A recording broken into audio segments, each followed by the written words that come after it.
तद्यः था गति गति पाहर गति पाहर संगति बोधि स्वाहा तद्यः था गति गति पाहर गति पाहर संगति बोधि स्वाहा तद्यः था गति गति पाहर गति पाहर संगति बोधि स्वाहा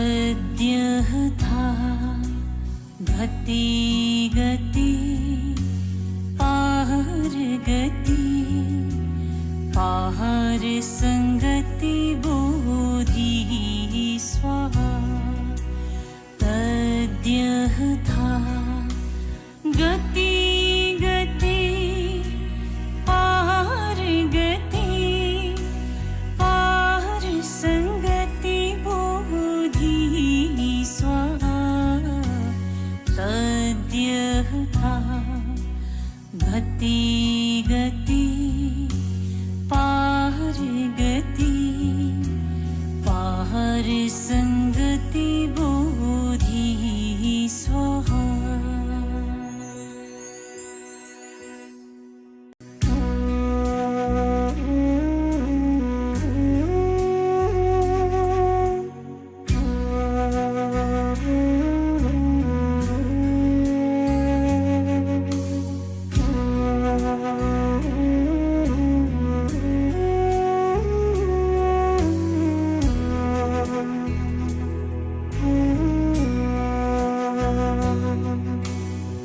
तद्यः था गति गति पार गति पार संगति बोधि स्वाहा तद्यः था गति गति पार गति पार संगति बोधि स्वाहा तद्यः था गति गति पार गति पार संगति बोधि स्वाहा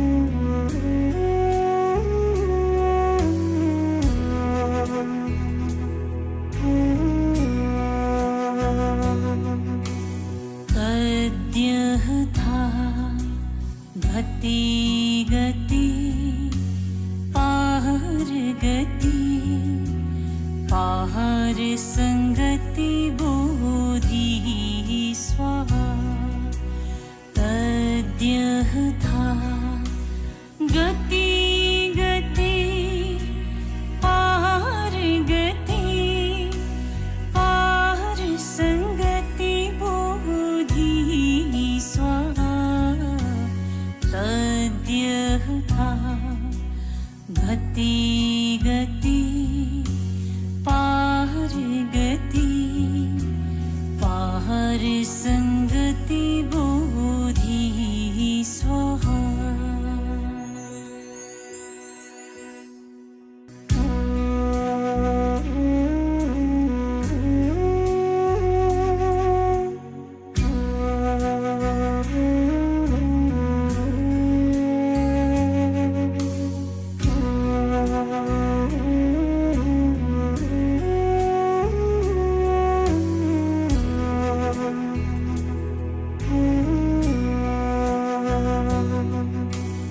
तद्यः था गति गति पार गति पार संगति बोधि स्वाहा तद्यः था गति गति पार गति पार संगति बोधि स्वाहा तद्यः था गति गति पार गति पार संगति बोधि स्वाहा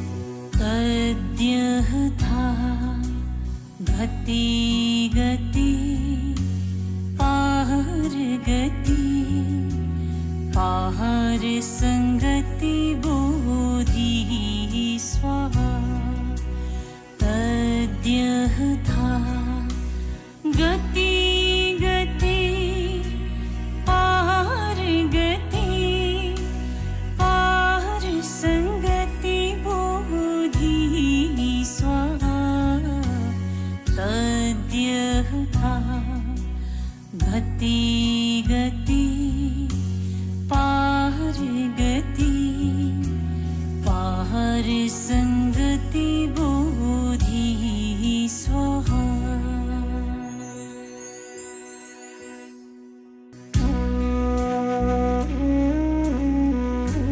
तद्यथा गति गति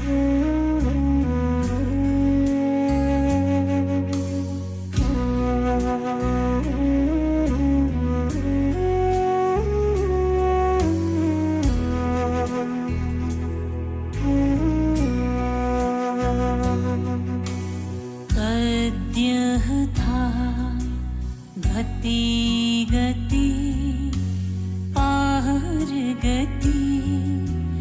पार संगति बोधिः स्वाहा तद्यथा गति गति पार गति पार संगति बोधिः स्वाहा तद्यथा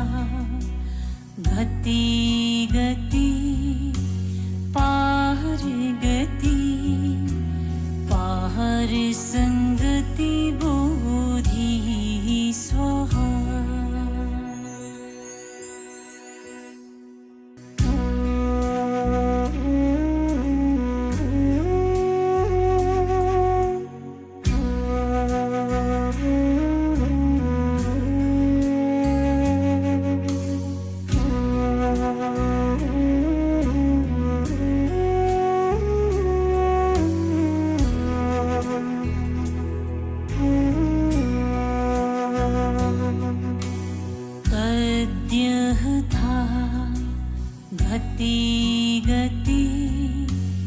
पार गति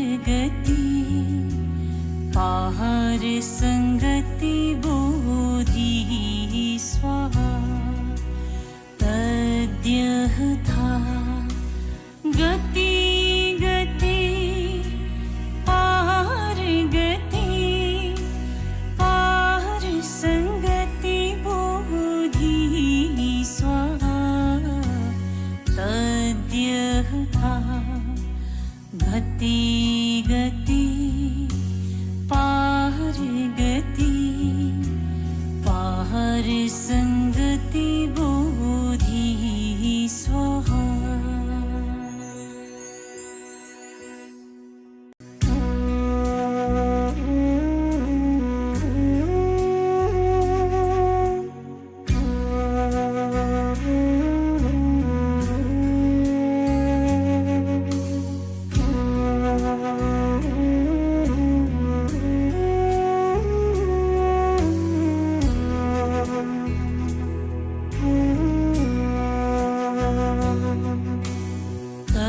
तद्यथा गति गति पार गति पार संगति बोधिः स्वाहा तद्यथा गति गति पार गति पार संगति बोधिः स्वाहा तद्यथा गति गति पार गति पार संगति बोधिः स्वाहा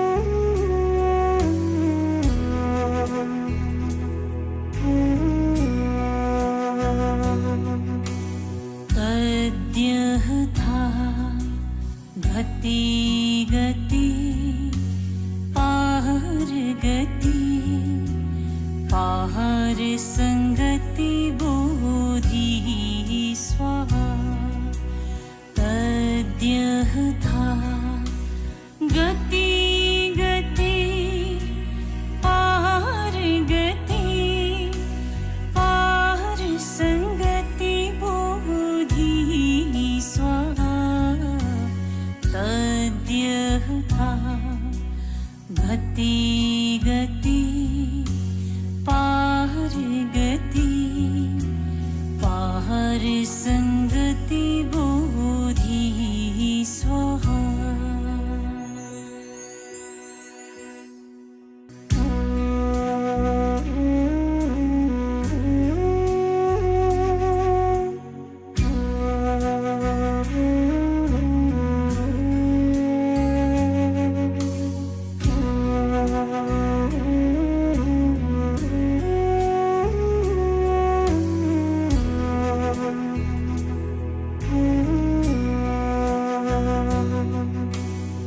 तद्यः था गति गति पार गति पार संगति बोधि स्वाहा तद्यः था गति गति पार गति पार संगति बोधि स्वाहा तद्यः था गति गति पार गति पार संगति बोधि स्वाहा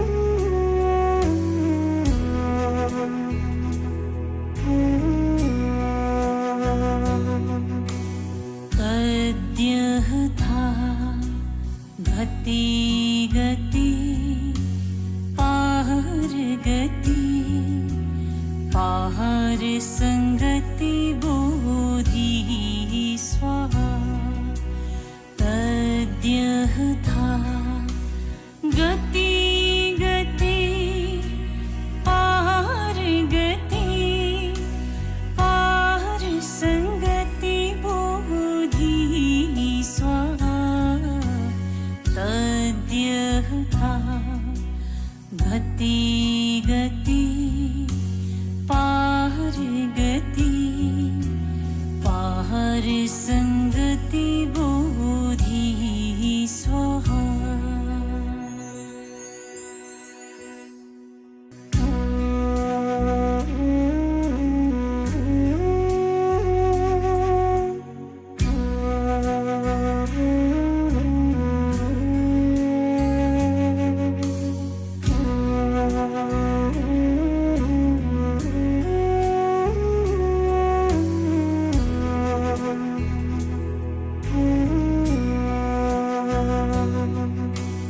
तद्यः था गति गति पार गति पार संगति बोधि स्वाहा तद्यः था गति गति पार गति पार संगति बोधि स्वाहा तद्यः था गति गति पार गति पार संगति बोधि स्वाहा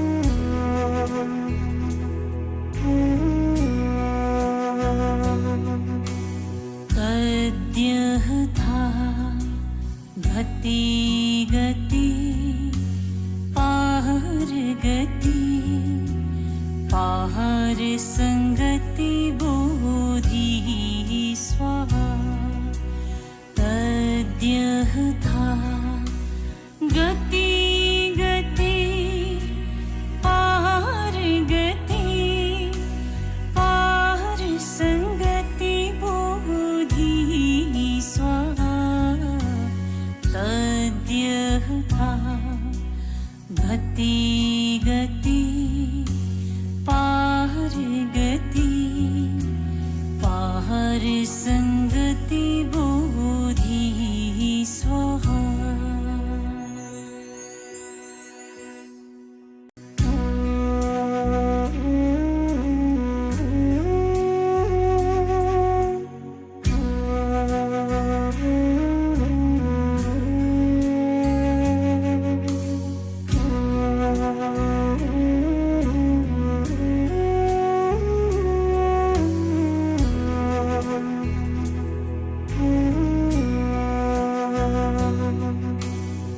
तद्यः था गति गति पाहर गति पाहर संगति बोधि स्वाहा तद्यः था गति गति पाहर गति पाहर संगति बोधि स्वाहा तद्यः था गति गति पाहर गति पाहर संगति बोधि स्वाहा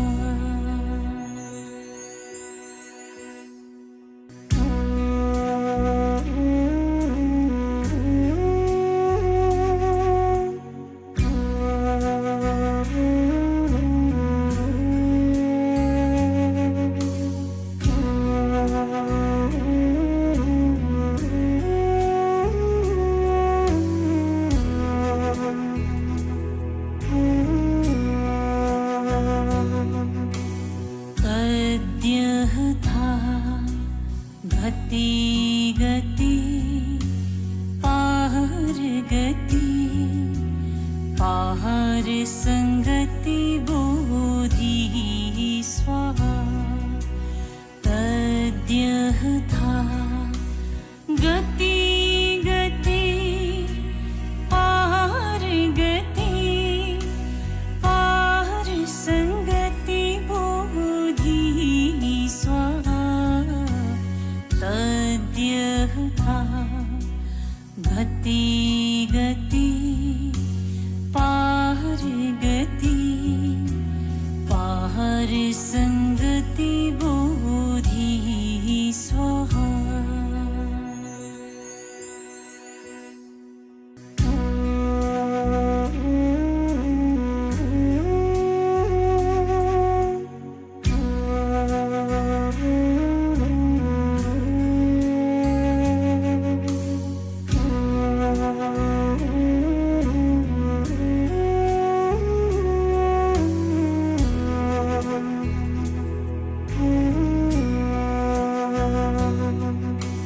तद्यः था गति गति पाहर गति पाहर संगति बोधि स्वाहा तद्यः था गति गति पाहर गति पाहर संगति बोधि स्वाहा तद्यः था गति गति पाहर गति पाहर संगति बोधि स्वाहा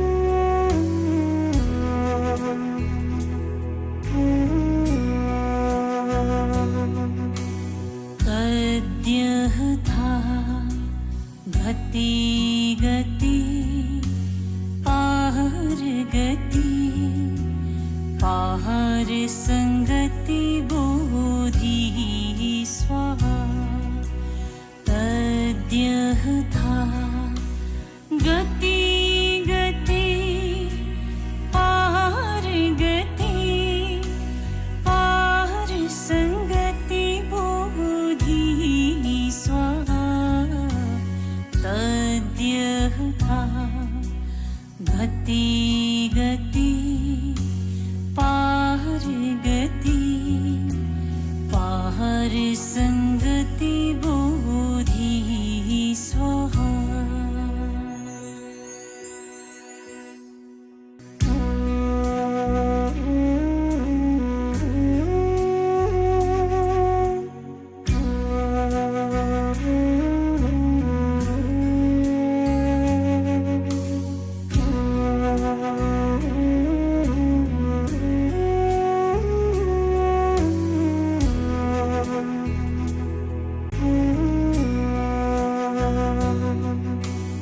तद्यः था गति गति पाहर गति पाहर संगति बोधि स्वाहा तद्यः था गति गति पाहर गति पाहर संगति बोधि स्वाहा तद्यः था गति गति पाहर गति पाहर संगति बोधि स्वाहा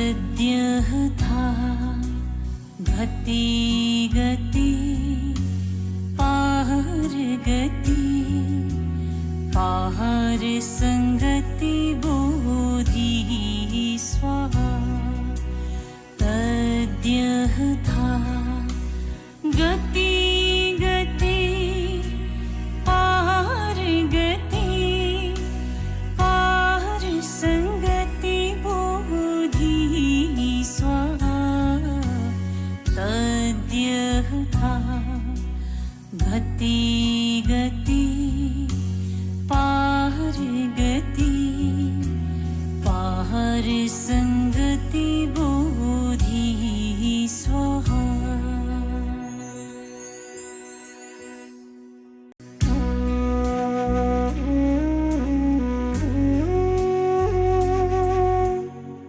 पाहर गति पाहर संगति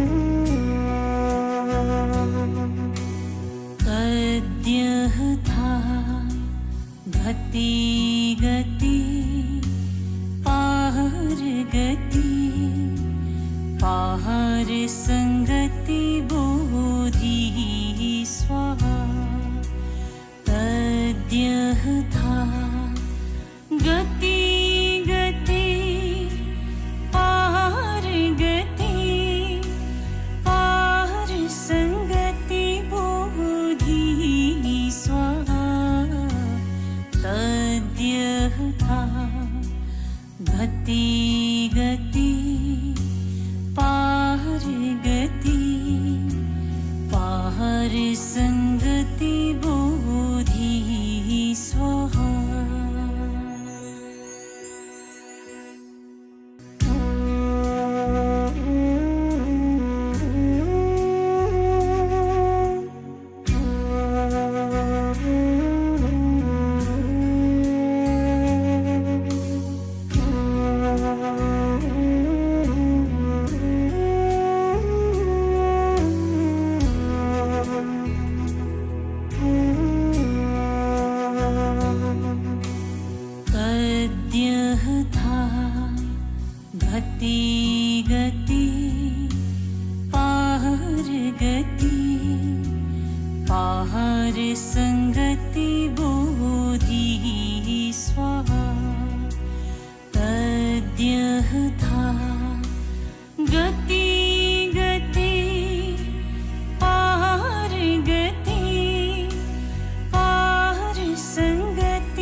गति पार संगति बोधि स्वाहा तद्यः था गति गति पार संगति बोधि स्वाहा तद्यः था गति गति पार संगति बोधि स्वाहा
Hello, check, check, 3 to 1, check, check.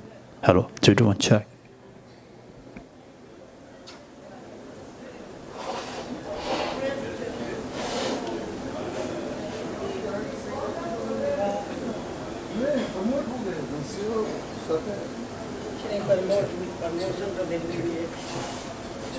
Hello, hello, hello. आप इस तरफ जाइए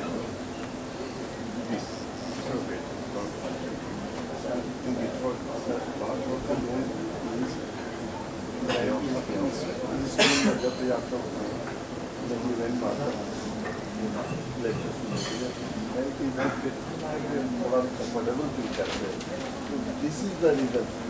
This is my choice.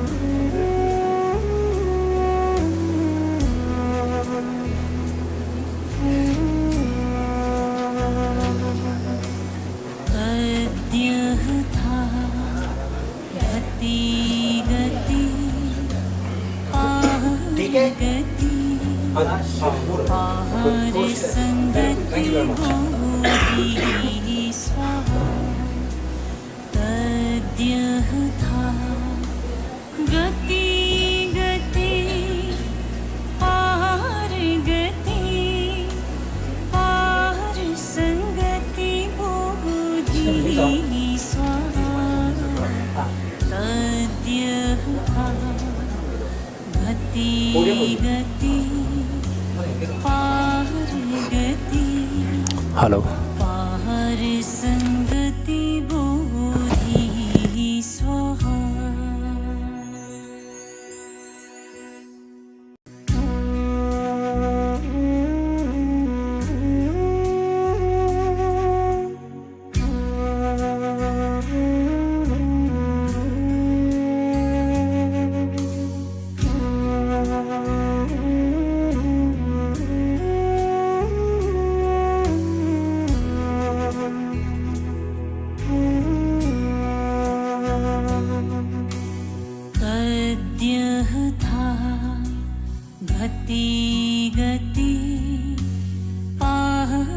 गति पार संगति बोधि स्वाहा तद्यः था गति गति पार संगति बोधि स्वाहा तद्यः था गति गति पार संगति बोधि स्वाहा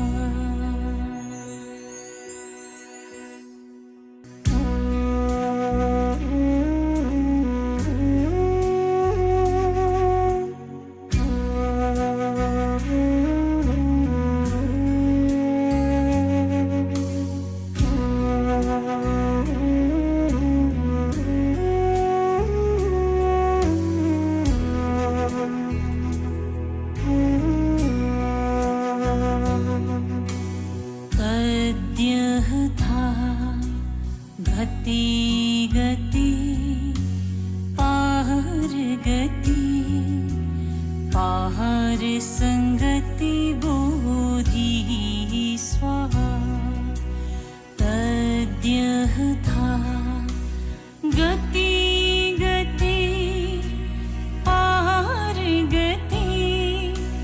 पार संगति बोधि स्वाहा तद्यः था गति गति पार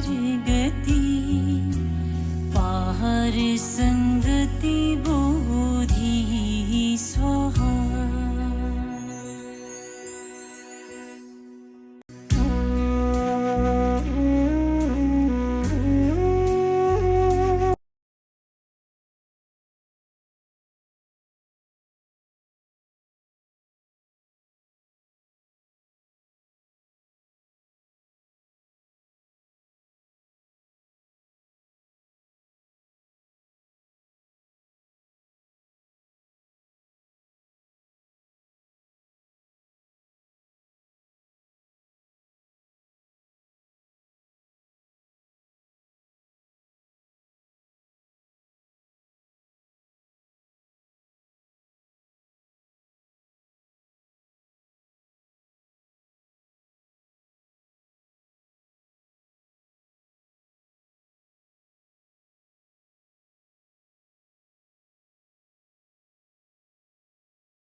Very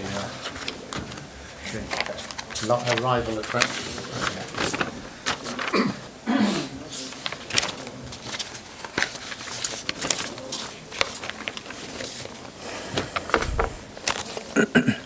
제대로 유튜브 라이브 잖아.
weekday traffic. Mr. Chairperson, shall I begin the lecture? Right, thank you, sir. A very good evening to each and every one of you. Ladies and gentlemen, on behalf of Tibet House, the Culture Center of His Holiness the Dalai Lama, I would like to extend my warm welcome and gratitude to all of you who are present here, who are gathered here for this annual Spiritual Ecology lecture on living with earthquakes in the Himalaya. What can science do to help? So with this, I would also like to inform you that we have a very special guest, Professor James Jackson, who has been very kind enough to give us this very opportunity to speak on this very topic and also to elaborate what are the necessary things which we can overcome with. So with this, on the second note, I would also like to welcome our YouTube viewers for gathering with us for this annual Spiritual Ecology lecture. So before I begin this lecture, I would like to give you a small brief introduction about Tibet House and its activities. Well, Tibet House, New Delhi, was established in 1965 by His Holiness the 14th Dalai Lama of Tibet for the purpose of preserving the cultural heritage at the time when it faced forceful challenges in Tibet, as well as for providing a center for Tibetan culture and Buddhist studies. His Holiness the Dalai Lama's recurring emphasis on developing a sense of universal harmony and compassion as its own effective antidote to global suffering, together with the needs for a meaningful exchange between different religious and cultural tradition, also had a profound effect on the purpose and its activities of Tibet House. Tibet House aims to bring together Buddhist masters and Tibetologists, people across different disciplines, students and practitioners, and the common man through its various programs and events. Tibet House continues to expand its objective in saving Tibet's heritage and in exploring and working towards Tibet House's potential contribution to the ethical development of the modern society.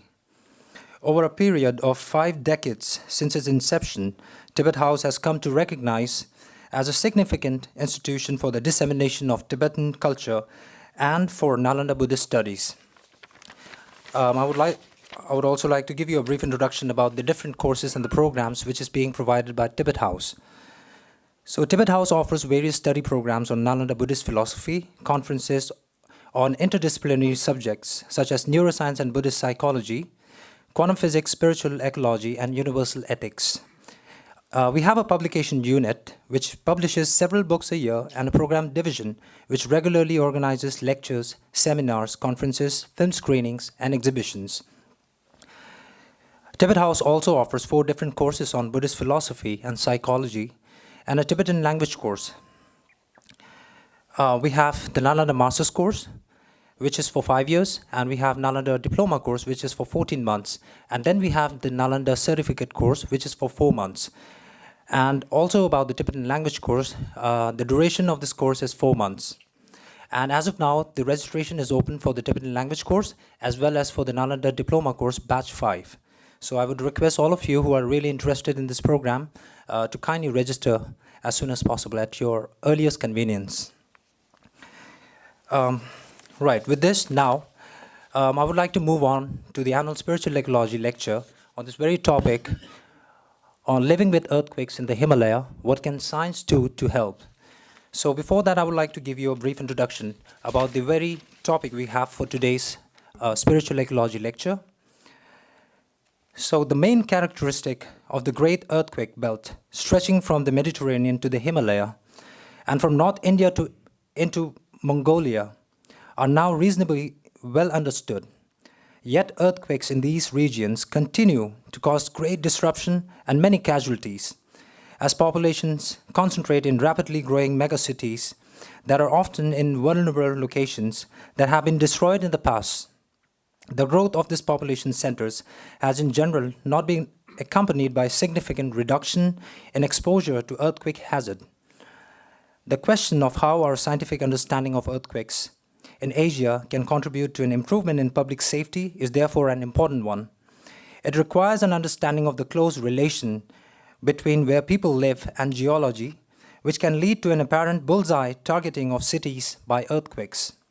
It also requires scientists, civic leaders, and the public to work together, as well as a recognition of science limitations. In particular, a belief or hope in effective short-term earthquake prediction, which is likely to remain impossible, has a very bad effect, preventing public and civil leaders from taking responsibility for the things they can do to improve this safety. The answer lies in improved mitigation, preparation, and education, not prediction. The talk will summarize some of the joint work on this problem with Indian colleagues in the Northwest Himalaya. Now, with this, I would like to welcome our chairperson, Professor Vivek Suneja ji, and our guest speaker, Professor James Jackson, for today's lecture. And with this, I would like to request our chairperson, Professor Vivek Suneja ji, our guest speaker, Professor James Jackson, and Joya ji to kindly come up and do the honor of light lamping. Please, ma'am. Please, sir.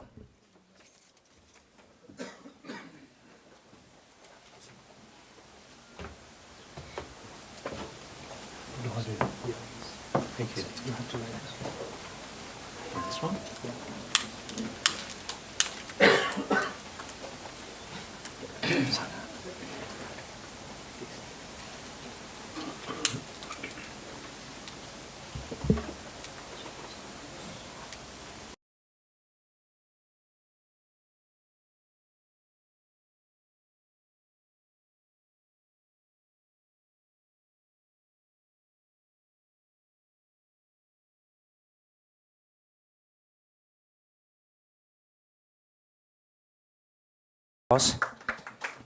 And now I would request Professor James Jackson and Professor Vivek Suneja ji to kindly take your seat. Yeah, thank you. Right. Now may I request Joya ji to kindly come up once again and do the honor of presenting the souvenir and the white scarf to our chairperson, Professor Vivek Suneja ji, and our guest speaker, Professor James Jackson.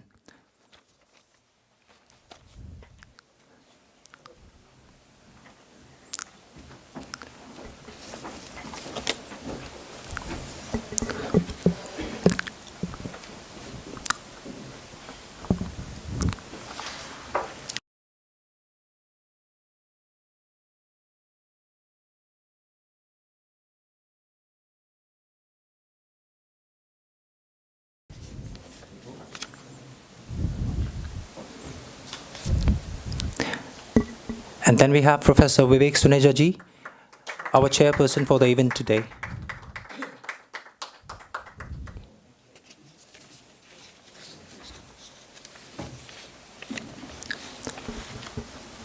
Thank you, Joya ji.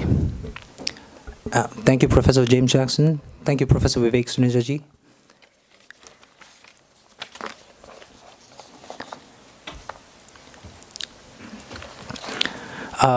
Now with this, may I request our chairperson for today's evening session, Professor Vivek Suneja ji, to kindly give his welcome address.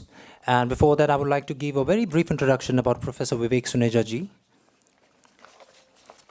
Professor Vivek Suneja ji is the former head and dean of the Faculty of Management Studies, University of Delhi. As a Felix Scholar, he studied for his doctoral degree at the University of Reading in the United Kingdom. For over a decade, he taught at various premier universities in Britain, including at the University of Salford, Manchester, and at the Open University. Upon his return to India, he joined Faculty of Management Studies as Professor of Strategic Management. He has served as Dean Planning and as Pro-Vice Chancellor of the University of Delhi. Professor Vivek Suneja ji has published several books and papers in the areas of strategy, marketing, economics, ethics, culture, and public policy. Among his prominent books are Markets, a multi-dimensional approach to the market economy, Policy Issues for Business, and the Economics of Marketing, Edward Elgar. His latest book, Economic Theory and Policy Amidst Global Discontent, has been published by Francis and Taylor. Professor Vivek Suneja ji has done consulting and training work for several prominent international and national organizations. He chaired the university committee that has framed the syllabi of the newly introduced courses on ethics and culture. social and emotional learning, and science and society. He is deeply committed to furthering societal well-being. On this note, I would like to once again request Professor Vivek Suneja to kindly address the gathering. Thank you, sir. Thank you very much. It's an honor to be chairing this session with the eminent Professor James Jackson and speaking on a topic which is so utterly important and often something we are not mindful of. In Buddhism, we often talk about mindfulness. And are we mindful of the dangers of earthquakes, especially when they occur so unpredictably and often after such long periods? Which is precisely why we should be mindful of what they can do. Before I introduce Professor James Jackson, and I won't take much time, I don't want to be in the way, just a couple of words about this annual spiritual lecture series. I was here last year, and I think some of you were here also in the last lecture.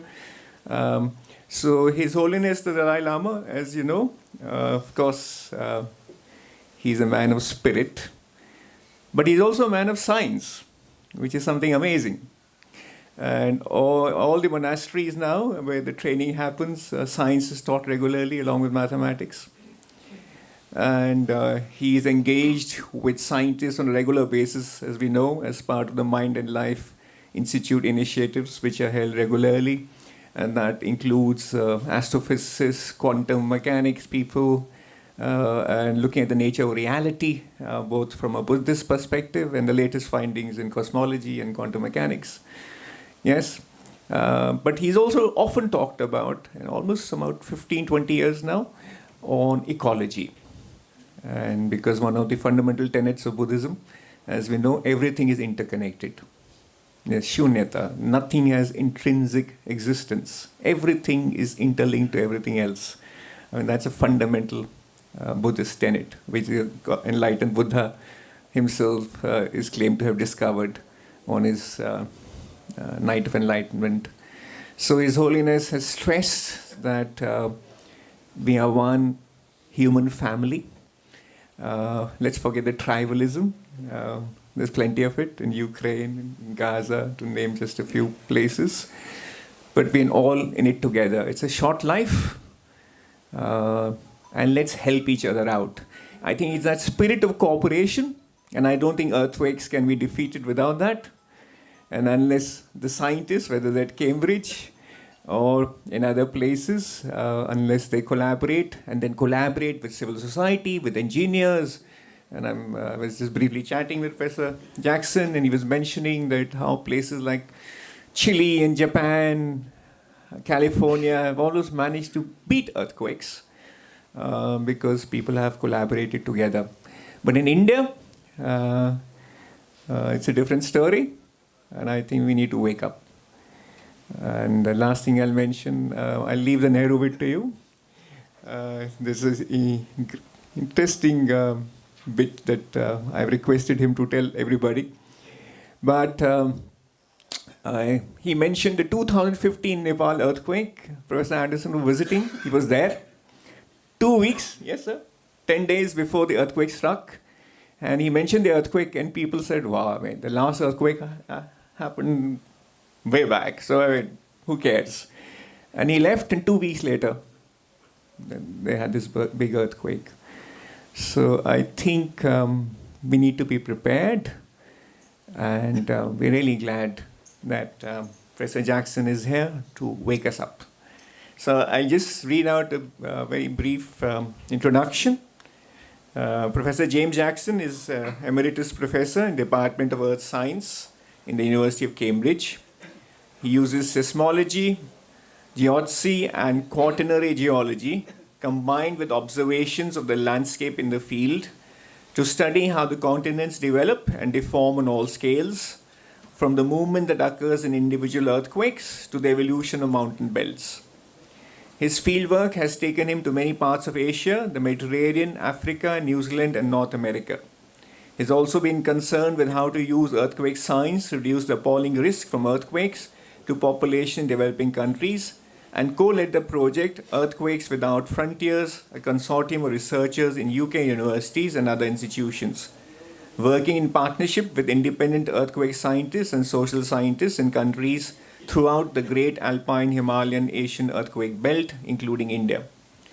One of his aims was to improve earthquake science and earthquake risk reduction through the exchange of knowledge, information, techniques, and data between partner countries.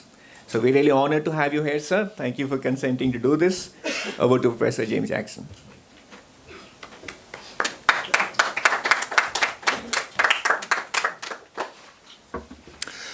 Thank you very much. It's a great honour and pleasure to be here, and thank you very much for coming to listen, or listening if you're listening on YouTube. I'll be talking then about earthquakes in the Himalaya, but first let me give you some idea of what motivates this talk. Why do I want to give it? Let's look at this picture. This is a picture of an earthquake which happened in Japan earlier this year. It's a big earthquake. It caused quite a lot of damage. About 240 people were killed. That, of course, is a tragedy, and for Japan,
like knife cuts in the earth, which we call faults. Now here's a picture in California. You look at this picture, you can see a river coming out of the background, that blue line, and there it is continuing, but it's jumped sideways. And you can see it's offset sideways about 8 meters, and that's what happened in the earthquake in 1857 outside Los Angeles in California. So that is a fault. A fault is like a knife cut in the earth, and one side moves past the other side. That particular one was about 200 kilometers long. It goes down into the earth about 10 or 15 kilometers, and it moved 8 meters. And as the rocks move past each other, they shake, they vibrate, and it's that shaking which causes the damage in the earthquake. Faults like that can move sideways, as that one does in California. They can move up and down, and here's one in New Zealand which has a large vertical component of the motion as well.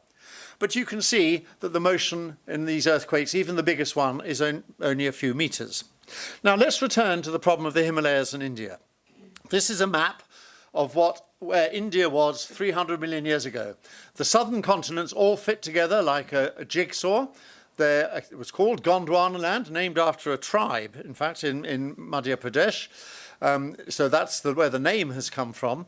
And I want to show you how that continent broke up. About 160 million years ago, it started to fragment. And I'm going to show you some maps. The number at the top shows how old the map is. This is 160 million years ago. I've highlighted India in yellow. India was next to Africa and Antarctica and Australia. And you'll see in the next few pictures how India moves north as it breaks away from Africa and Antarctica. So here at 120 million years ago, Madagascar and India have separated, and they're starting their journey north. By 60 million years ago, India has separated from Madagascar. It's moving north. Here it is 40 million years ago, 60 million years ago, and at this point it's moving at about 15 centimeters per year. That's about that much towards India. Towards Asia, I mean.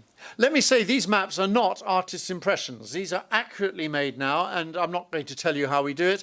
We do it because as the continents cross the oceans, they leave behind a record, rather like a tape recorder, and we can just unwind it and see where they are. Now, here it is at 40 million years ago, and there it is today. And you can see what's happened is lots of fragments have come together to make Asia, and India has crashed into them. Now, this is not like a car crash. Here's India, and there's Tibet and Asia in the background.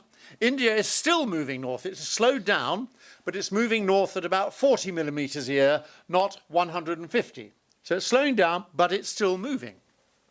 Now, rather amazingly, you can see the join between India and Asia if you go to Ladakh. So here we are looking at Ladakh. This is by the Lamayuru monastery in Ladakh, looking east along the river Indus. And basically everything on the right side of the picture are rocks which belong to India, and everything on the left are rocks which have always been part of Asia and came together to make Tibet. And you can follow that geological join all the way east along the Indus and then along the Tsangpo into the Brahmaputra, all the way along the Himalayas. Now that is, of course, very interesting. But now let me show you here, the map on the right, are the earthquakes. And each red dot is an earthquake. So each earthquake is one of those faults that has moved. And the yellow line shows that join between Indian rocks and Asian rocks. And you can see it's really not where all the action is. The action and all the earthquakes as a result of this collision are not restricted to that yellow line. They are all the way from India in the south to Mongolia in the north. That's 3,000 kilometers away. The whole of Tibet, the whole of the Tian Shan in Central Asia, and a lot of China are affected by this collision. But India is moving north and squeezing the mountains. And if you go further east in Ladakh, this is a view from Hemis Monastery, and you can see those rocks were originally flat layers, and they've been squeezed like this together to make that shape, that fold in the mountains. So this collision is responsible for the mountains. Now, what about the earthquakes, the faults which are moving? The type of fault which is moving, I'll show you some examples. The top two are pictures from Algeria, the same sort of fault. And what's happening is the right side is being pushed over the left-hand side like that. That is the way the fault moves. And sometimes, like in the bottom there, what you see is the fault doesn't come all the way to the surface. It dies away and turns into a folded shape at the top, looking like this. This is not difficult to understand. Here's a picture of a book. This is a telephone book, and I'm going to push the top to the left. And if I push the top to the left, because of the binding, it turns into a fold. So when the slip dies out towards the surface, it becomes less. It just turns into a fold. So that also happens. The movement in any fault, even the biggest earthquakes, is only a few meters. And so the way you make the mountains is repeating them again and again and again and again on the same fault, and then you can build up bigger and bigger and bigger mountains as a result of that. So that is what the Himalayas and Tibet are. The Himalayas have been shortened by India pushing into them across this line, where that yellow line is, that's the front of the Himalaya. And what's happening is India is going underneath Tibet, and Tibet is pushing out over India in that direction. So that is what's happening all the way along there. And of course, that is happening in earthquakes. So if we look at the two most recent ones in the Himalayas, the 2015 Nepal earthquake and the 2005 earthquake in Muzaffarabad, the one I showed you the picture of in Pakistan, they occur along that join. And that is not surprising because that is where this motion is happening of Tibet pushing out over India. And if I show you this map, this one shows the historical earthquakes we've known about along the Himalaya. So each of those areas with a date on is the date of the last earthquakes we've known about in that region. And the 2015 Nepal earthquake is there, in that gap between 1934 and 1505, more or less in the same place as an earthquake in 1833. The black circles are the big population centres of the Ganges basin there and North India. And you can see that many of these earthquakes are then very close to the big urban populations. The 2005 earthquake, I'll just highlight it. This is the one up there in northwest Pakistan. So these earthquakes then cause a lot of trouble. As I've shown you pictures of the damage. Here's the damage from the one in Pakistan in 2005, from Kathmandu in 2015 down below. But it's not just buildings and towns which collapse. the entire infrastructure of the region is affected. So if you look at, this is a picture taken in Nepal before the earthquake, you can see if you live in these villages on the high terraces, the roads connecting the communications are incredibly fragile in this kind of place, and the big earthquakes always produce enormous landslides in places like that. They can wipe out the communications, the infrastructure, all the things which make life possible, the terraces in the fields. Landslides are a huge problem. Here's one from the Pakistan region. And in the mountainous areas, about 30% of the casualties, the people who die, are usually in landslides rather than collapsed buildings. So that's a big issue. Now let's look at this a little bit more closely. This is the great earthquake belt, which goes from the Mediterranean through the Middle East into India and Tibet and the Central Asia. And it's all those earthquakes are the red dots, and they all result from Arabia and Africa and India pushing northwards into Asia. Now, the first thing you can notice is look in the Indian Ocean, and you'll see the earthquakes on an extremely narrow band. They're also on a narrow band going through the Andamans and into Sumatra and Indonesia. And yet, on the continents, they are spread out over thousands of kilometers. And so this is the immediate difference between oceans and continents. If you live in Japan or on the edge of the ocean in Indonesia, the earthquakes happen again and again and again in the same place. If you live in Asia, the earthquakes are spread out over a much bigger region, and so each fault does not have to move so often. Each one is contributing a little bit to the job. There are lots of them, so they don't have to repeat in the same place very often. And this is a really big difference, and this actually matters a great amount. So if we look at this picture here, which is when the last earthquakes were, you can see near Delhi, the last earthquakes were a few hundred years ago, probably. And in western Nepal, 1505, up in Jammu and Kashmir, 1555. That's a long time ago.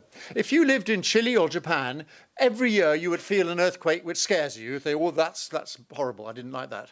Right? Every 10 years you would feel an earthquake which does some damage.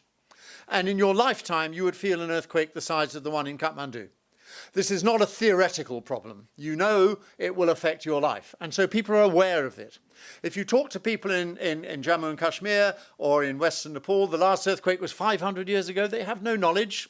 It's really not on their radar at all. They're not thinking about it. So let's look at this a bit more carefully. Here is the great earthquake belt of Central Asia, and the black lines are the trade routes, the historic trade routes which have linked east and west across there. They get called the Silk Road. If I take away the earthquakes, you'll see where they follow. The trade routes all follow the edges of the mountains and the deserts in Asia. They follow around the deserts in Iran, Central Asia, Western China, around the plateaus of Tibet, places where it's hard to live. They don't go there, they follow the edges of these places. And now if I put on the next picture, these are the earthquakes which have killed more than 10,000 people in the last 1,000 years. They are mostly concentrated in the same places along those trade routes. And for obvious reasons, that is where people live. People live on those trade routes because it is strategically important. You can have agriculture, there's supply of water, and so on and so on. It's a good place to live. You cannot live in the deserts and so on. Now, those earthquakes are places that have lost more than 10,000 people in the last 1,000 years, and that was quite difficult. Places were not very big. It was quite difficult to lose 10,000 people in one go. But if I put these stars on, these are the capital cities now of countries in Central Asia, all of which have been destroyed by earthquakes in the past, but where there weren't many people in the past. Right? But they are now megacities of more than 1 million people. And let's have a look a bit more closely at that. Right? What the message is that people concentrate in the dangerous places. It's perfectly safe to live in the middle of the desert. There are no earthquakes, but you cannot live there. You live by the edges of the mountains, but the mountains are created by earthquakes. And if we look at some of these cities in Central Asia, Tehran, the capital of Iran, has been destroyed many times in the past. So Almaty in Kazakhstan, Kathmandu in Nepal many, many times. And the capital Tashkent of Uzbekistan, Bishkek in Kyrgyzstan, Ashgabat in Turkmenistan, all destroyed in the last 100 or so years, right, by big earthquakes. And mostly people have forgotten about them. Let's look at Tehran, because Tehran I want to emphasize that India is not alone, right? You'll see why this is important to emphasize. That if we look at Tehran, here's a place which was destroyed 4 times since the arrival of Islam, 855, 958, 1137, 1830. In those days, it was not an important place. It was a minor town on a trade route. And it killed people, but not more than 10,000. Now, it is a city of 10 million. It's the capital of a country. And if we look at it from space, here's a satellite view, the red lines are the faults. And the faults make the mountains. And you can see there's one fault in front. The whole of that area is now urban. It's about the size of London. So the whole thing is city now. The line in the front there is interesting because what you can see 2 rivers coming down from the mountains, and they're cutting deep gorges, and then they stop. And they stop along that red line, which is the signal for what's happening. Now, that is one of these faults here, where it turns into a fold at the top, and that lifts up this ridge. And so because the ridge is lifting up, the rivers must cut down. And that's why you see that picture. Now, let me look at it a bit closely. That's that place where the line of the fault is. About 20 years ago, Tehran decided it wanted some iconic monument to put it on the map globally, like the Eiffel Tower in Paris. So they built a big tower, and they built it there because you already have 70 meters extra elevation from this ridge created by the earthquakes. And then more tragically, they decided they wanted a big new hospital, and they built it right next door. So these are really dangerous places to build these structures. And although the geologists in Iran knew about this, Iran has some really good geologists who knew all about this. The development of the city went too fast, right? There was just no real communication between the scientific understanding and the development of the city. And this is not special to Iran. I'm not trying to be rude about Iran. This is true throughout that belt from Italy to China. It's the same everywhere. And I'll show you the other example. So the mountain fault, there's the faults again, the fault along the mountain where the yellow arrow is, we took some students, my Iranian colleagues and I took some students to show them that in the field. Here we are, looking along the mountain range, and the fault is that yellow line. So that's the fault, and it's pushing the mountains on the left over the plain on the right. That's what's making the mountains. 2 years later, we took the students back again, and this is what it looked like. They're already building big buildings on top of that. The development happens so fast that there's no real communication, right? So this is the problem in Asia. Top is the map showing all the big earthquakes in Asia. The bottom shows the big cities in Asia. And the colours show the density of the population in the earthquake belt. The places which are red have a lot of population at risk, high population, high earthquake risk. The places in blue, like central Tibet, have low risk because there are not many people living there. And this is the situation in Asia. So what we thought about 2012, I got together with colleagues in all these cities, these countries. In all those countries which are marked there, my colleagues and I had been working. We knew these people. They had some good geologists, some good earthquake scientists in all these countries. And we thought, what can we do about this? What can we actually do? We have an understanding of these earthquakes. We do know quite a lot about them. How do we actually use that knowledge to increase public safety? That's really what we're interested in doing.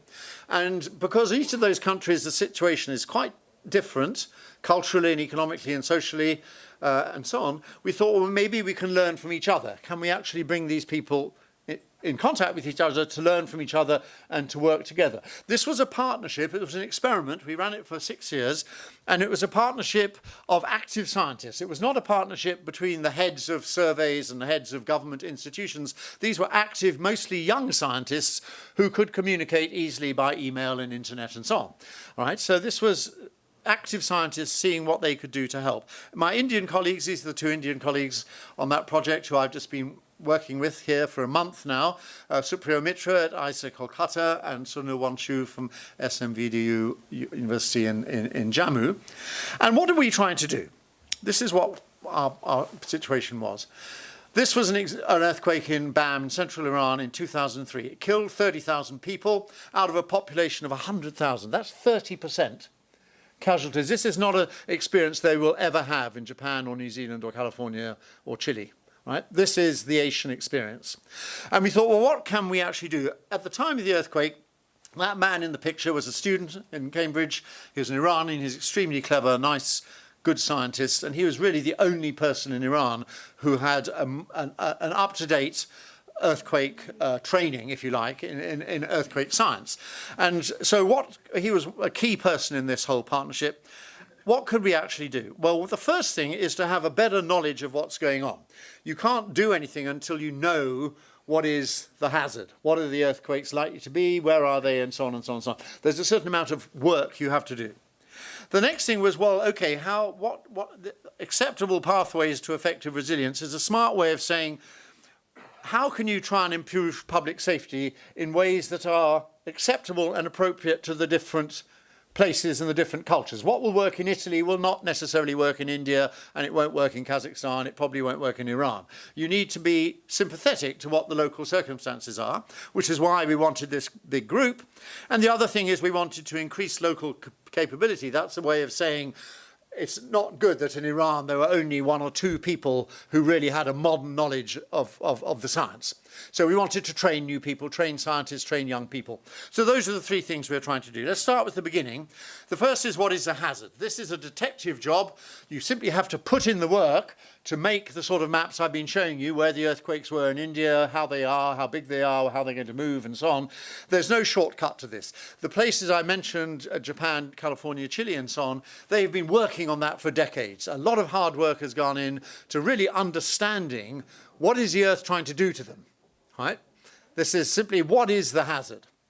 You then have to talk to the engineers, architects, and people like that, and say, okay, this is what the Earth is going to throw at you.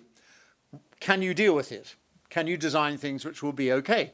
And the answer is yes. These are very clever people. And the examples from Japan and Chile and New Zealand show that, yes, they build things which stay up. If they have the right information, they can design things which work. It's not the whole story, as I'll come to. And then you have to have a three-way conversation with the people responsible for public safety. I'm talking about civic leaders, administrators, public themselves. Will you actually prioritize doing something about this? Because there's a difference between hazard and risk.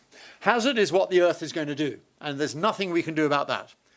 Risk is when you look at the vulnerability, the way people live, and what are the consequences. So the consequences of an earthquake in the middle of the desert are zero. No one lives there, so who cares? No risk. The consequences in places which are very heavily populated with buildings which are not very good is much higher. So you can do something about risk. You can reduce risk, but you can't reduce hazard. So that's the way to start. So let's look at the kind of things science can tell us. So let's have a look first at that situation in Nepal. So here's what's happening in Nepal. This is a cartoon. So India is sliding underneath Tibet, and Tibet and Nepal are being pushed to the south over India at about 20 millimeters per year. Now, the surface between them is the fault, which is going to move. The red arrows show how it's going to move. Tibet is going to go to the left and India is going to go to the right, but it's locked. These faults are held together by friction. Imagine a brick on a table and you try to push the brick. There's some resistance. So if you push harder and harder and harder, it will suddenly move. So to begin with, it's locked by friction. That's not going to stop India. India will still move north. And so the whole of Nepal is just squeezed. It's squeezed, squeezed, squeezed like a rubber ball until it can squeeze no more. And then it suddenly jumps to the south. So that's what's going to happen. And I'm going to show you a cartoon, an animation. And you'll see in the animation that the whole of the green area, which is Nepal, gets squashed. It gets squeezed and then it suddenly jumps forward. So let's see if that works. Here it is being squeezed, getting smaller and smaller, and then it starts to bang, that's the earthquake, which takes it back to where it was. That is the process which is happening. Perhaps I'll even do it one more time, just to show you, because that went quite fast. Let's just look at it one more time. There it is being squeezed until it can't be squeezed anymore, and it suddenly jumps the other way. So that is a process which happened. Now, as I say, it happens at 20 millimeters per year, and we can measure that. That's not a guess. We can measure that very precisely with GPS. GPS, it is in Nepal. The yellow ring is an antenna, and it's measuring very, very, very precisely the position of that point to within a millimeter. Right? And this is the technology which is used in cars for satellite navigation and so on. In your car, it will tell you where you are to within 1 or 2 meters, which is all you need to know. If you do it really carefully, we can tell where you are to within 1 millimeter. Right? And so 20 millimeters a year is really easy. It's about the rate speed your fingernails grow. That is That's kid stuff. Students can measure that in their first year now. It's completely routine. We can also see in great detail what actually happened during the earthquake. So the earthquake happens, we can measure from space, I'm not going to give you the technical details, how much it moved. Now here's a map which shows what happened in that Nepal earthquake. It's a map of the Himalayas, satellite image. Kathmandu is the blue square. And the coloured region, which I'll put a line round, that is the area which moved in that Nepal earthquake in 2015. And it moved with Nepal moving to the south and India moving to the north. And the colours show how much. And you can see that in the middle, the colours go red and black. It's about 5 metres in the middle. So Nepal moved 5 metres towards India in that patch. It's about 120 kilometres long. What actually happens is it starts there. That is what we mean by the epicenter. It begins by the white dot and it tears to that end. And it tears like tearing a piece of paper, and the rupture moves at about 2 kilometres per second. So even to go 120 kilometres, it takes a whole minute to travel that distance. To move that amount takes a whole minute. And this is rather... As I say, it doesn't matter how we do this. Trust me, this is now completely routine. We had this information within 2 days of the earthquake.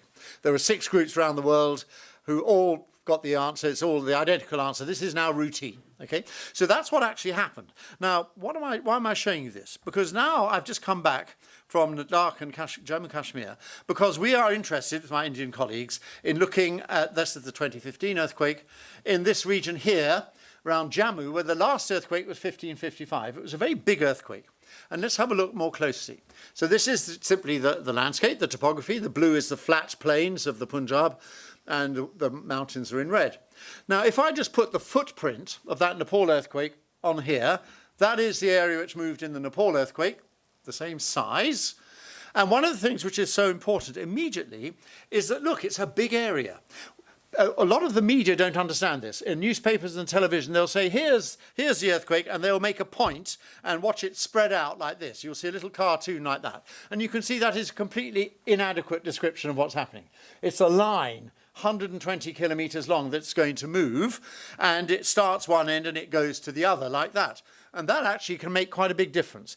In the direction in which it's moving, you get much higher shaking. And that's why in the Nepal earthquake, there were many landslides in the Mount Everest region to the east. There was much less damage in the Annapurna region to the west. We don't know which way it's going to go. But this matters. It's an important feature. But the main feature is that it's a big area. And this is something which on the whole, public administrators don't understand. So if I now put that on let's have a look at this. These numbers. So the Nepal earthquake was about 100 kilometres long. People say, oh, we had an earthquake magnitude 4. There's an enormous difference between the size. So a magnitude 4 earthquake, the length is 1 kilometre. If I show you that area on this map, it's that little tiny square. So it's the difference between the big and the small is enormous, right? That's the other point to make. So if we look at this is a satellite image of that area from Jammu down to Pathankot and Dalhousie and Dharamshala is just to the right. If I put that footprint again, this is the area we're talking about. And this is similar probably to the area which moved in 1555 earthquake.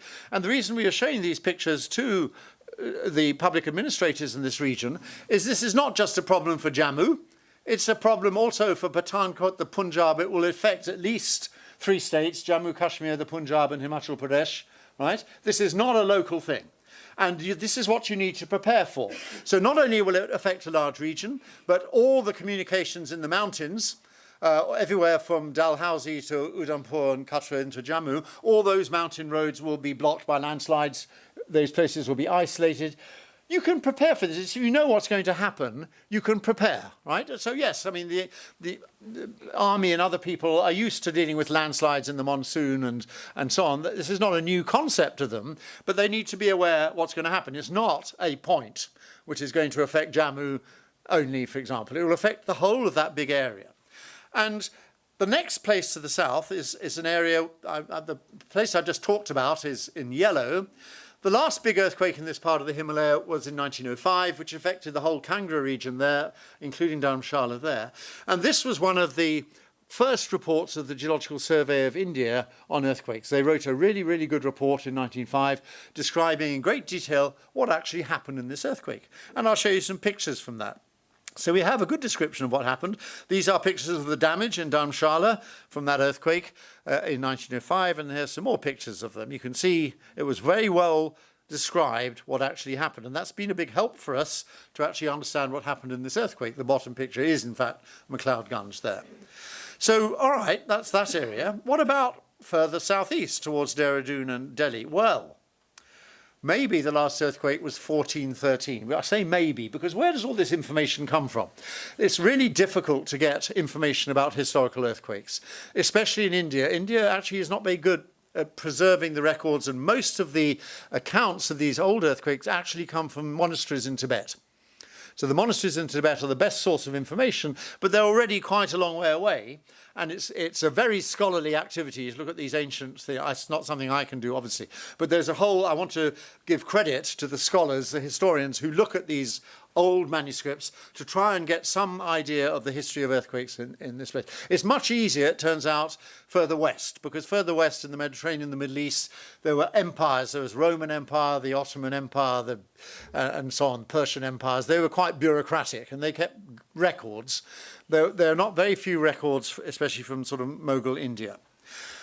We could do all these things. So what I'm trying to get at is we can actually say to the engineers, this is what to expect. This sort of size of earthquake affecting this kind of region, this is the duration of the shaking, this is the amount of the shaking, this is the sort of fault, is it going to move horizontally, up and down, sideways, this sort of thing we're quite good at. That's the sort of information the engineers want to know.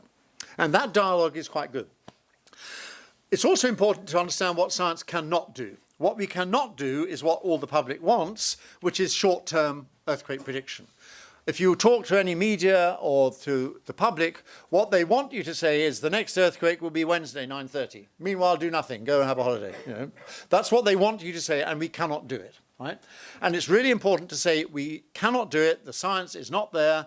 It just simply can't be done. And if you allow people to believe in it, that one day they'll do it, that this is a scientific problem, one day it will be solved, that kills people because they will not do what they should do to make themselves safer. They will not take precautions, they will not prepare, they will not build better buildings.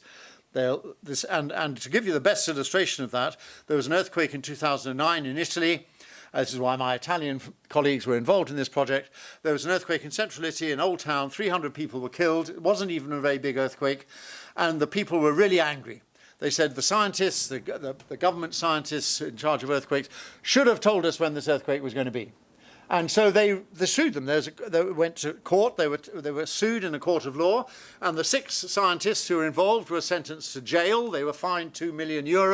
They were forbidden to hold public office. There was a complete outrage internationally because you cannot do this.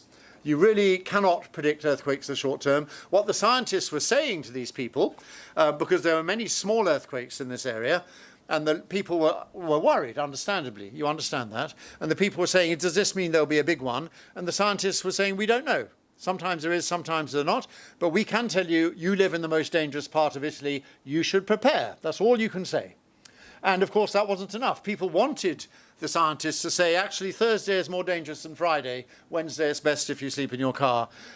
You can't do that.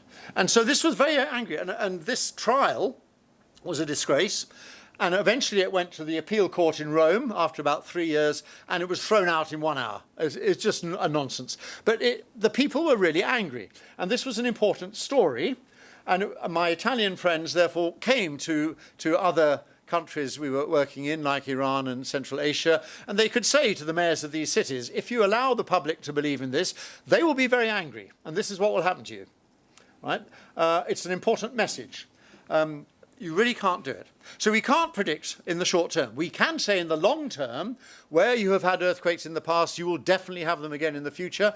And we can say quite a lot about what they will probably be like in terms of size, shaking, type of movement, and so on and so on. All the things architects and engineers need to know, we can tell them. We just cannot say when.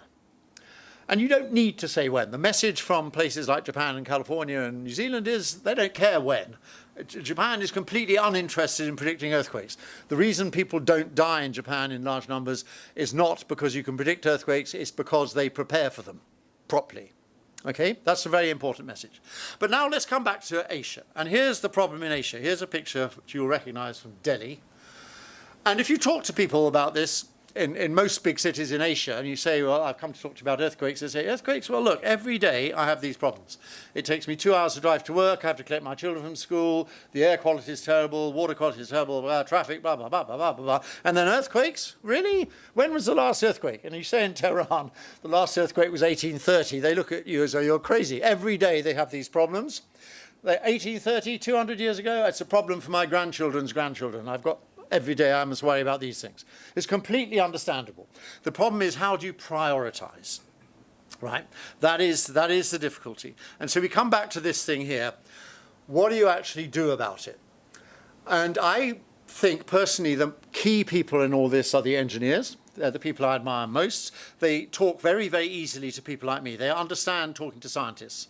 But they're also very good at talking to the public and to officials. They do this every year, every day, they have to do it. And here I'll give you some important insights. So it's not just designing buildings. This was a colleague of mine, a very great earthquake engineer, Greek-British engineer who died recently. He's famous for saying this: earthquakes don't kill people, buildings do. And what the point he made was this. This was his quote. In some countries, earthquake regulations and building control are instructions, in others suggestions, but in many they are simply decorations or empty words because people ignore them. And this was a cartoon drawn by a Serbian friend saying this is how these people build houses. And the picture I'm showing on the left is indeed an apartment block in Central Asia, I won't say which country, which is built like that. Prefabricated slabs just glued together, and that is how it performs in earthquakes. When they fall down, that's what they look like houses of cards. And the point he was making is that you can design the building correctly, but actually what matters is people follow the designs carefully.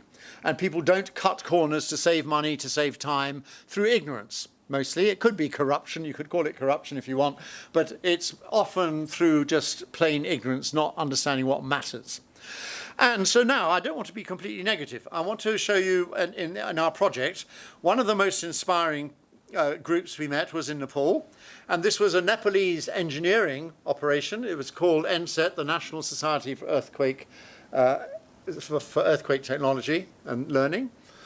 And it was run by a man, Amod Dixit, here. And I want to show you what he did. This was, I'm showing you pictures which I took in Kathmandu 2 weeks before the earthquake in 2015. We had all gone to Nepal to talk to him and to learn from him how he was getting around these problems of prioritization. How do you talk to the public about these things?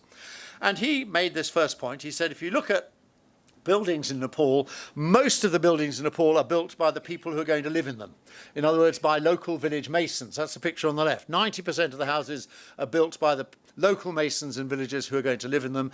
90% of the money goes in engineered buildings on the right, which most people don't live in. But that's the situation. And therefore, if you want to save lives, you have to go to the thing which matters most, which are the local buildings. And these are examples of houses in the Himalaya. In the top, you see what is the classic type of house throughout the Himalayas, where the building materials are stone and wood. You build stone walls, and you have wood to support the roof, and on the roof you usually put stones again to seal it against the rain. That's perfectly understandable.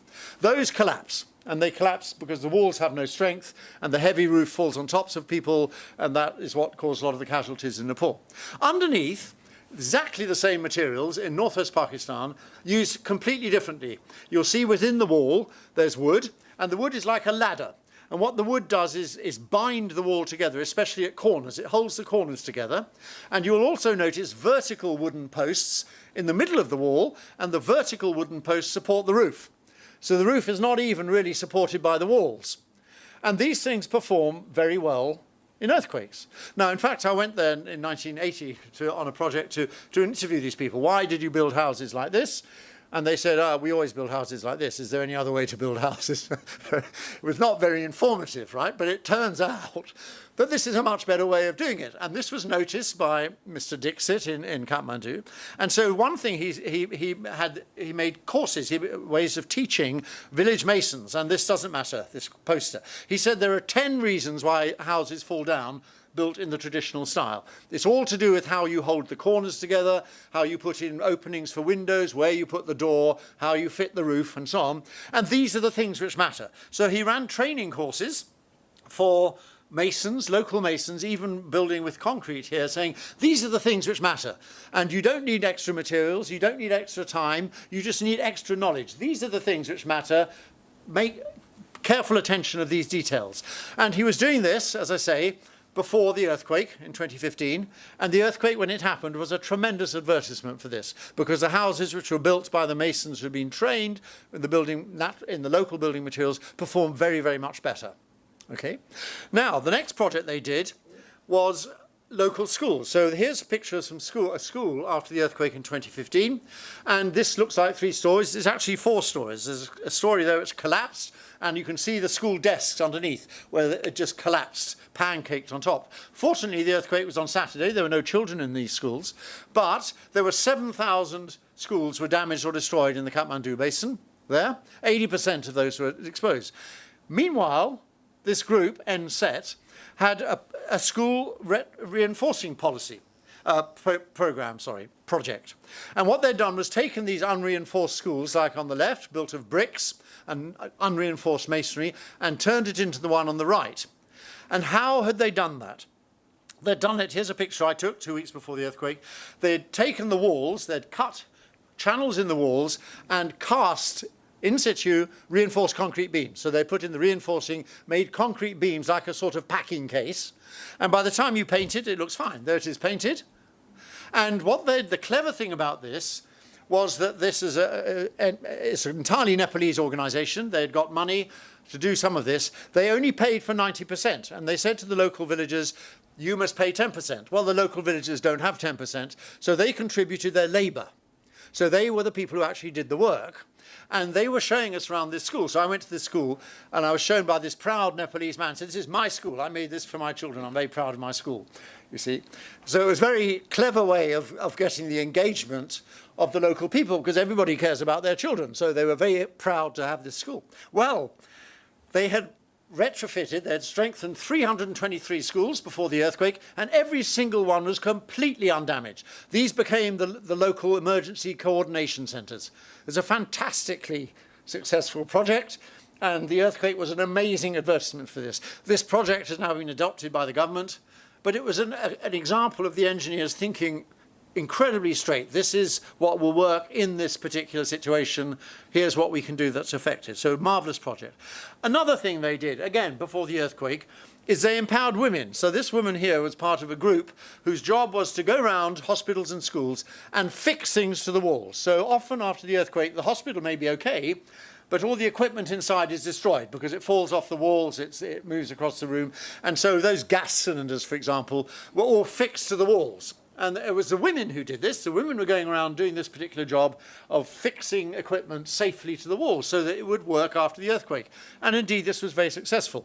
And the reason for doing it with the women is the women were very good at communicating with other people, other women, children in the villages.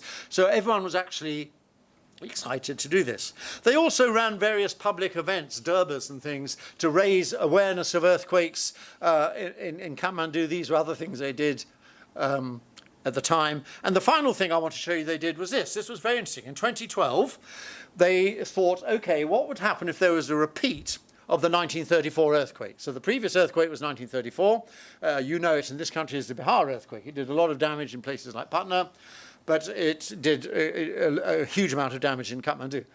And so they thought, okay, what would happen if there was a repeat?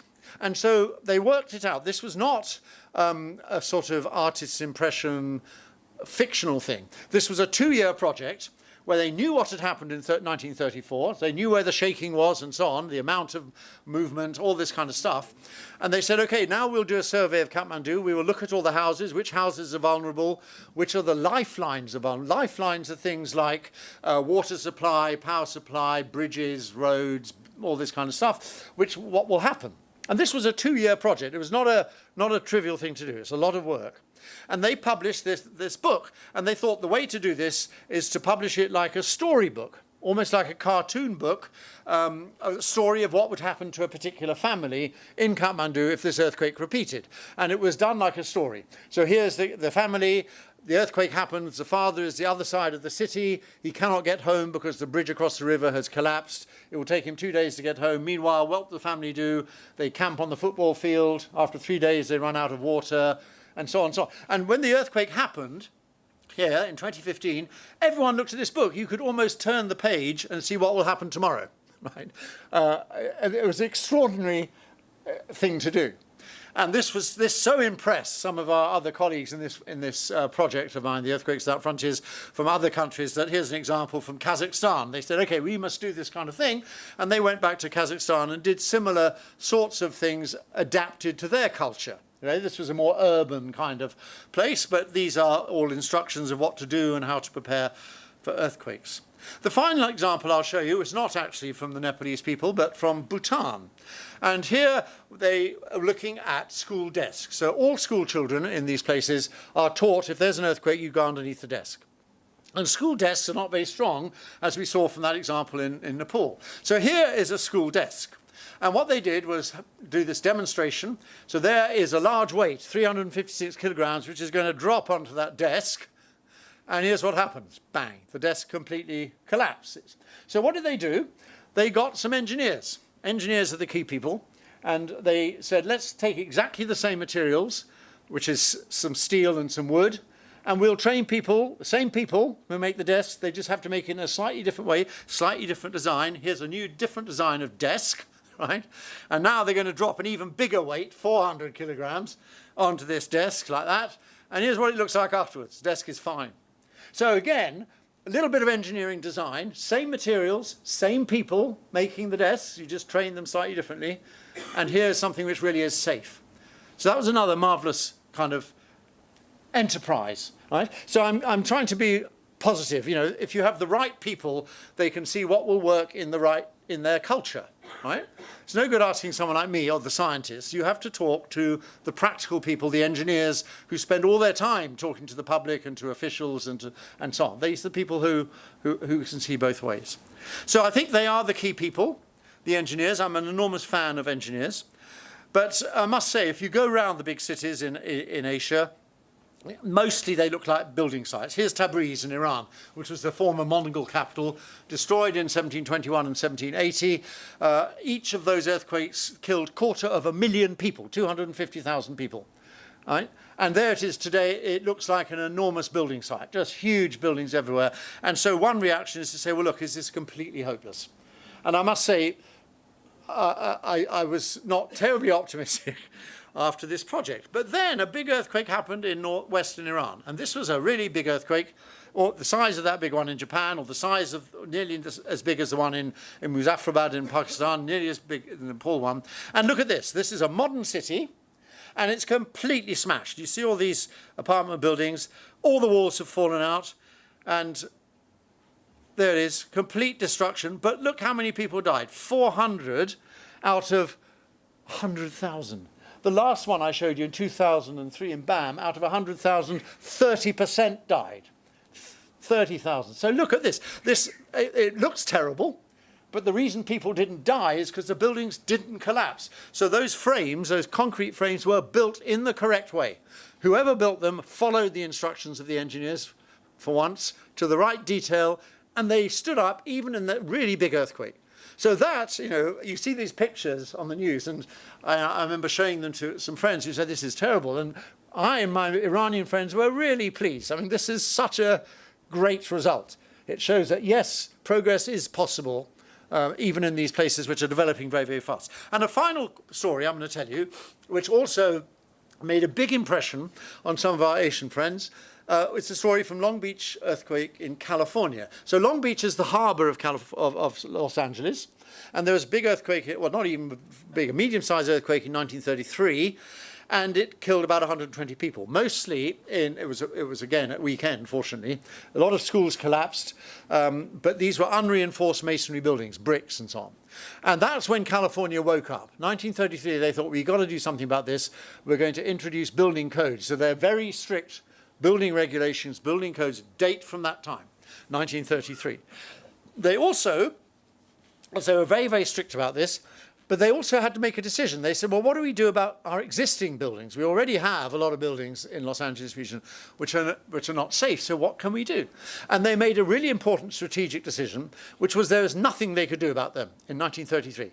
Nothing they can do about existing buildings. But if anyone builds a new building or modifies an old building or extends it or changes it in any way, they have to follow the new regulations. And they were very, very strict about that. There were inspectors who went around and checked that. And this was a very, very interesting result because I was there in 2006 and I was talking to the people responsible for public safety and they said, oh, we've just had a very interesting time because we thought it's time we went back to look at our old buildings in Los Angeles, the old unreinforced buildings, and there weren't any. The ones which were important for heritage, historic buildings, okay, there's money to strengthen historic buildings, right? The other ones had disappeared in the development of the city. As the city develops, of course, it's more economical. Instead of having a 2-story building, you build a 5-story building. But immediately, you have to follow the new instructions. And they're very, very tough about that. And so the economic development of the city had actually been the engine to make the city more safe. And this had a huge effect on our colleagues. I'll show you, especially in Iran. Let me just give you, this is a quote from the person actually responsible, Lucy Jones, for this area. She said, earthquake mitigation is often seen as a sure political loss. If an earthquake does not happen before the end of elected officials' term, they will look like they wasted resources. If it does happen, the mitigation effects have probably not yet been fully implemented and they will look ineffective. So you have to be brave, you have to do it. And the important thing is to do it now. And this was made a big impact on our Iranian friends who went back and talked to the mayor in Tehran. He said, every year you're building 10,000 new buildings. So start now, right? The reason Los Angeles is so safe is they made that decision in 1933. They have had 80 years of good luck. And you can see from how often these earthquakes repeat, which is not very often, the chances of 80 years good luck are very high. So if you start now, 10,000 new safe buildings every year, the development of the city will, in 100 years' time, you'll be in a good place. Right? So that is an important message to give, I think, is that, yes, turn it round. Instead of saying the earthquakes are not very common and so people don't think about them, because they're not very common, you will probably have 100 years of good luck. So start now, and you will get in a good place in about 100 years' time. So those are just stories I've been telling you, which came out of that. I don't think there's any quick, easy answer how the science can help you with earthquakes, make the public more safe. You certainly need the science to understand what the hazard is you've got to address, but it's clearly a three-way partnership between the public and administrators and the scientists and the engineers and architects who I think are actually the key people. Thank you. I'll stop there.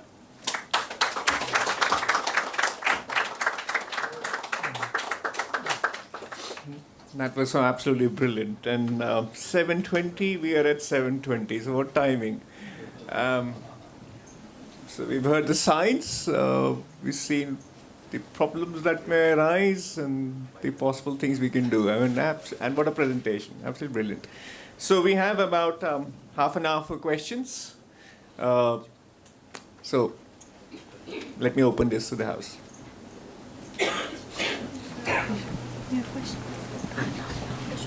Later.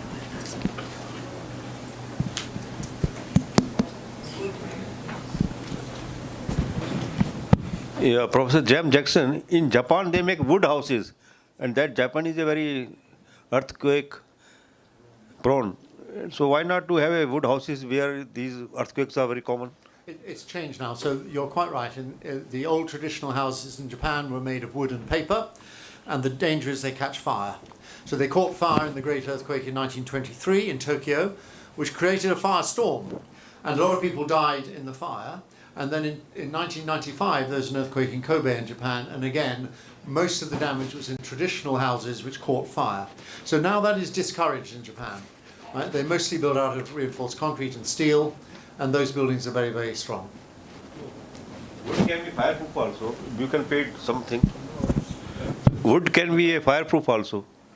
Yeah, wood can be a good material, but in most countries, yes, wood can be made fireproof, I suppose. But anyway, the traditional buildings in Japan, as you were saying, were not.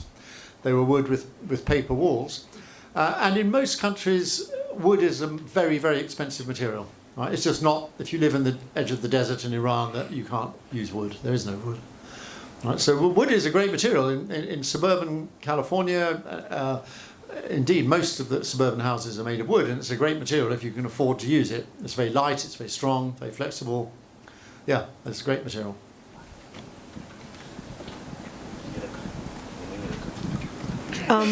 In some of these sites that you mentioned, for example, Tehran, and then also you looked at California, Los Angeles, or Long Beach, did those experiments or new designs get into the building codes? Because those are quite changing codes. People are very resistant to that. Yes, but they were very determined in California. After the Long Beach earthquake, there was an act called the Field Act, which required a government inspector to actually be resident in any public building which really mattered, like schools, hospitals, police stations, fire stations, and that sort of stuff. And the public really wanted this. Indeed, about 10 years ago, there was a movement from the construction industry to say, surely we don't need this anymore. And the public said, yes, you do, because they didn't trust them to follow the codes precisely. So the codes get adapted and upgraded because building materials change, building understanding changes. So the codes are not static. But what hasn't changed is the seriousness about it. Right? And I'm not sure, I can't speak for Iran, I can say that the Iranian colleagues were very impressed by this story, and whether actually they will have any effect talking to the mayors of these cities and so on, I don't know, it's not for me to say. But the example I showed you of that big earthquake in Iran in 2017, where those apartment blocks were shattered, but they remained standing, that was very encouraging. Nobody expected that. Everyone expected they would all collapse. But they didn't. So, there's some hope. One more question.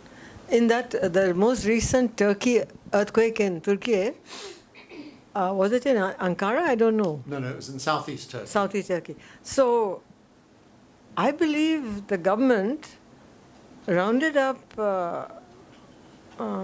contractors, and they dug big pits, herded them to the pits, and actually threw them in and shot them while they fell. And they had put tires already, so they burnt them, because that was the only punishment they could think of. So many people died. Did you? Yeah, about was 50,000 people died in that earthquake. I can't speak for what happened on the ground, I'm afraid. It was a very big earthquake, and it was a tragedy. And the buildings were not very good. No, there's no shortcut around that. They were not good. And it's going to be bad luck. I mean, so many buildings have been built badly in the last 50 years as the populations have really increased, that if you have an earthquake now, that will be really bad luck. What you want to do is concentrate on the places which haven't yet had an earthquake and make them better. I think that the image of Tabriz which you showed us, parts of Delhi actually look similar to what Tabriz looks like, and vis-a-vis the earthquake which happened in Turkey, I fear the worst. I mean, if something like this hits Delhi. I don't know whether they've kind of followed all these earthquake norms. And so what can one do in retrospect? Some of us who live in these high-rise apartments, what kind of thing can we... I'm glad you asked that question, because, of course, that's what everyone wants to know. They want to know, actually, is my house safe? What can I do? And I'm afraid I'm not the person who can answer that. Once again, you have to talk to an engineer. The engineers know about this kind of stuff, and they do have some ways of making that assessment, but I'm afraid that's not my expertise. But I'm sort of upstream from that. The engineers need information from people like my colleagues in this project about what it is they have to deal with. But then they take over. I mean, I can't make comments about that. Can the engineers do something in retrospect once the structure is already yes, there? You can always do things in retrospect if if there's the will and the money to do it, right? But you know, exactly what will vary from place to place. I'm afraid no, can't answer that. Professor Jackson, you predicted that Nepal earthquake. No, I didn't. Absolutely wrong. It was pure luck that we were there 2 weeks beforehand, I'm afraid. Let me be quite clear. I had no idea it was going to come. I didn't leave Nepal because the earthquake was coming either. So you don't predict? Absolutely not. No, it's a bad word. We never use it. So this, you also said that density, this population casualties in the Asian region is more, citing the reason that economic reasons and the way the people live. But it is the other way also. Density of population in Asia is large compared to the European. That is also one more reason. Well, the point I was making, firstly, was that the contrast between living on the edge of the ocean. If you live on the edge of the ocean, there's only one fault which does the whole job all the time. So in Japan, it's always the same fault which moves, and so it moves quite frequently. So you get big earthquakes in Japan in the same place every 100 years or something like that, and you will feel lots of them. Right? If you live in Asia and it's so spread out everywhere from, you know, India has to move north into Asia, but Asia is deforming all the way from the Himalayas to Mongolia and Siberia. That's 3,000 kilometers away. Each fault has to move less often, right? And that's why we have the problem on the continents that if you ask when the last earthquake was in my city, it may be hundreds of years ago or even thousands of years ago. There may be even no record. Right? It's sometimes hundreds or thousands of years between earthquakes. So the last earthquake in that place in southeast Turkey, for example, was about 1720. So we're talking 300 years ago. And of course, no one in that region is interested. 300 years ago, they've forgotten about it. Right? No one in Japan will go 300 years between earthquakes. You'd go 50 years or 100. So it's much more in people's conscious. So it's not just economic, no, it's also to do with the different geology, the different behavior of continental mountains from the oceans, right? And because of the mountains, because the earthquakes make the mountains in Asia, people live on the edges of the mountains because that's where life is possible. You can't live in the middle of the desert. There's no water, there's no agriculture, nothing to do. You live on the edge of the mountains because that's where you have water, you have agriculture, the trade routes go that way, it's strategically important, and so on. So historically, people concentrate in the dangerous places. So no scholar can predict earthquake, according to you. But the birds and these animals, before few hours, they do predict. They don't. If you ask anyone afterwards, they'll say, oh yes, my animals behaved strangely, my dog was standing upside down.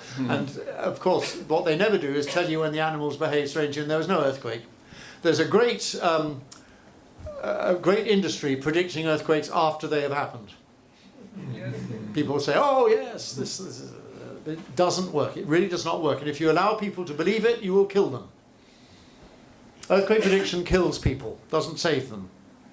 Okay, Professor, I have one question. Yeah. As secondary hazard of earthquake is also in landslide, so in an area like Ladakh where we don't have much of earthquake fields, but we have landslides, even if it's slight of movement. Yes. So what kind of awareness can we give to the people, especially to at community level, other than the campaigns and the mock drills? If they are not educated to the level where they cannot understand awareness campaigns. The risk from landslides. Yeah, and to mitigate or capacity building in terms of building capacities. Yes, that's a very good question. And again, landslide, I mean, it's not difficult to understand the places which are dangerous for landslides, right? And as you correctly say, I mean, you get landslides without earthquakes all the time in places like Ladakh. And yes, you should encourage people who are really in dangerous places to move if you can. It's often not that simple. And one of the interesting things in the Himalaya, and I've seen this in Pakistan as well as in India, is that in places where it's very steep landscape, people build terraces. You have to build terraces for your agriculture, and they often build the terraces in the safest place. right? Because if the terraces disappear in the landslide, you've lost your livelihood. The terraces are built up over generations with the soil and so on and so on. If the terraces disappear, you have no way of living. And so what they tend to do is build the villages in the more dangerous places to save the safer places for the agriculture. And it's completely understandable that people should do that. But you have to find some way of finding the more dangerous places and say, look, really, you have to move. It's not difficult to identify places which are in danger from landslides, really.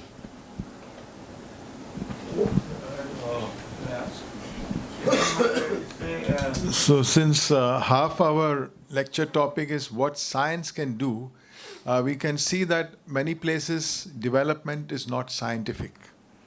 And that's where, the awareness, the capacity, the kind of presentation that you made, so persuasive and so comprehensive and so insightful. This is where the policymakers need to take the help of science and those who are well informed about this. So at the same time, earthquakes, are they also responsible for the tsunamis?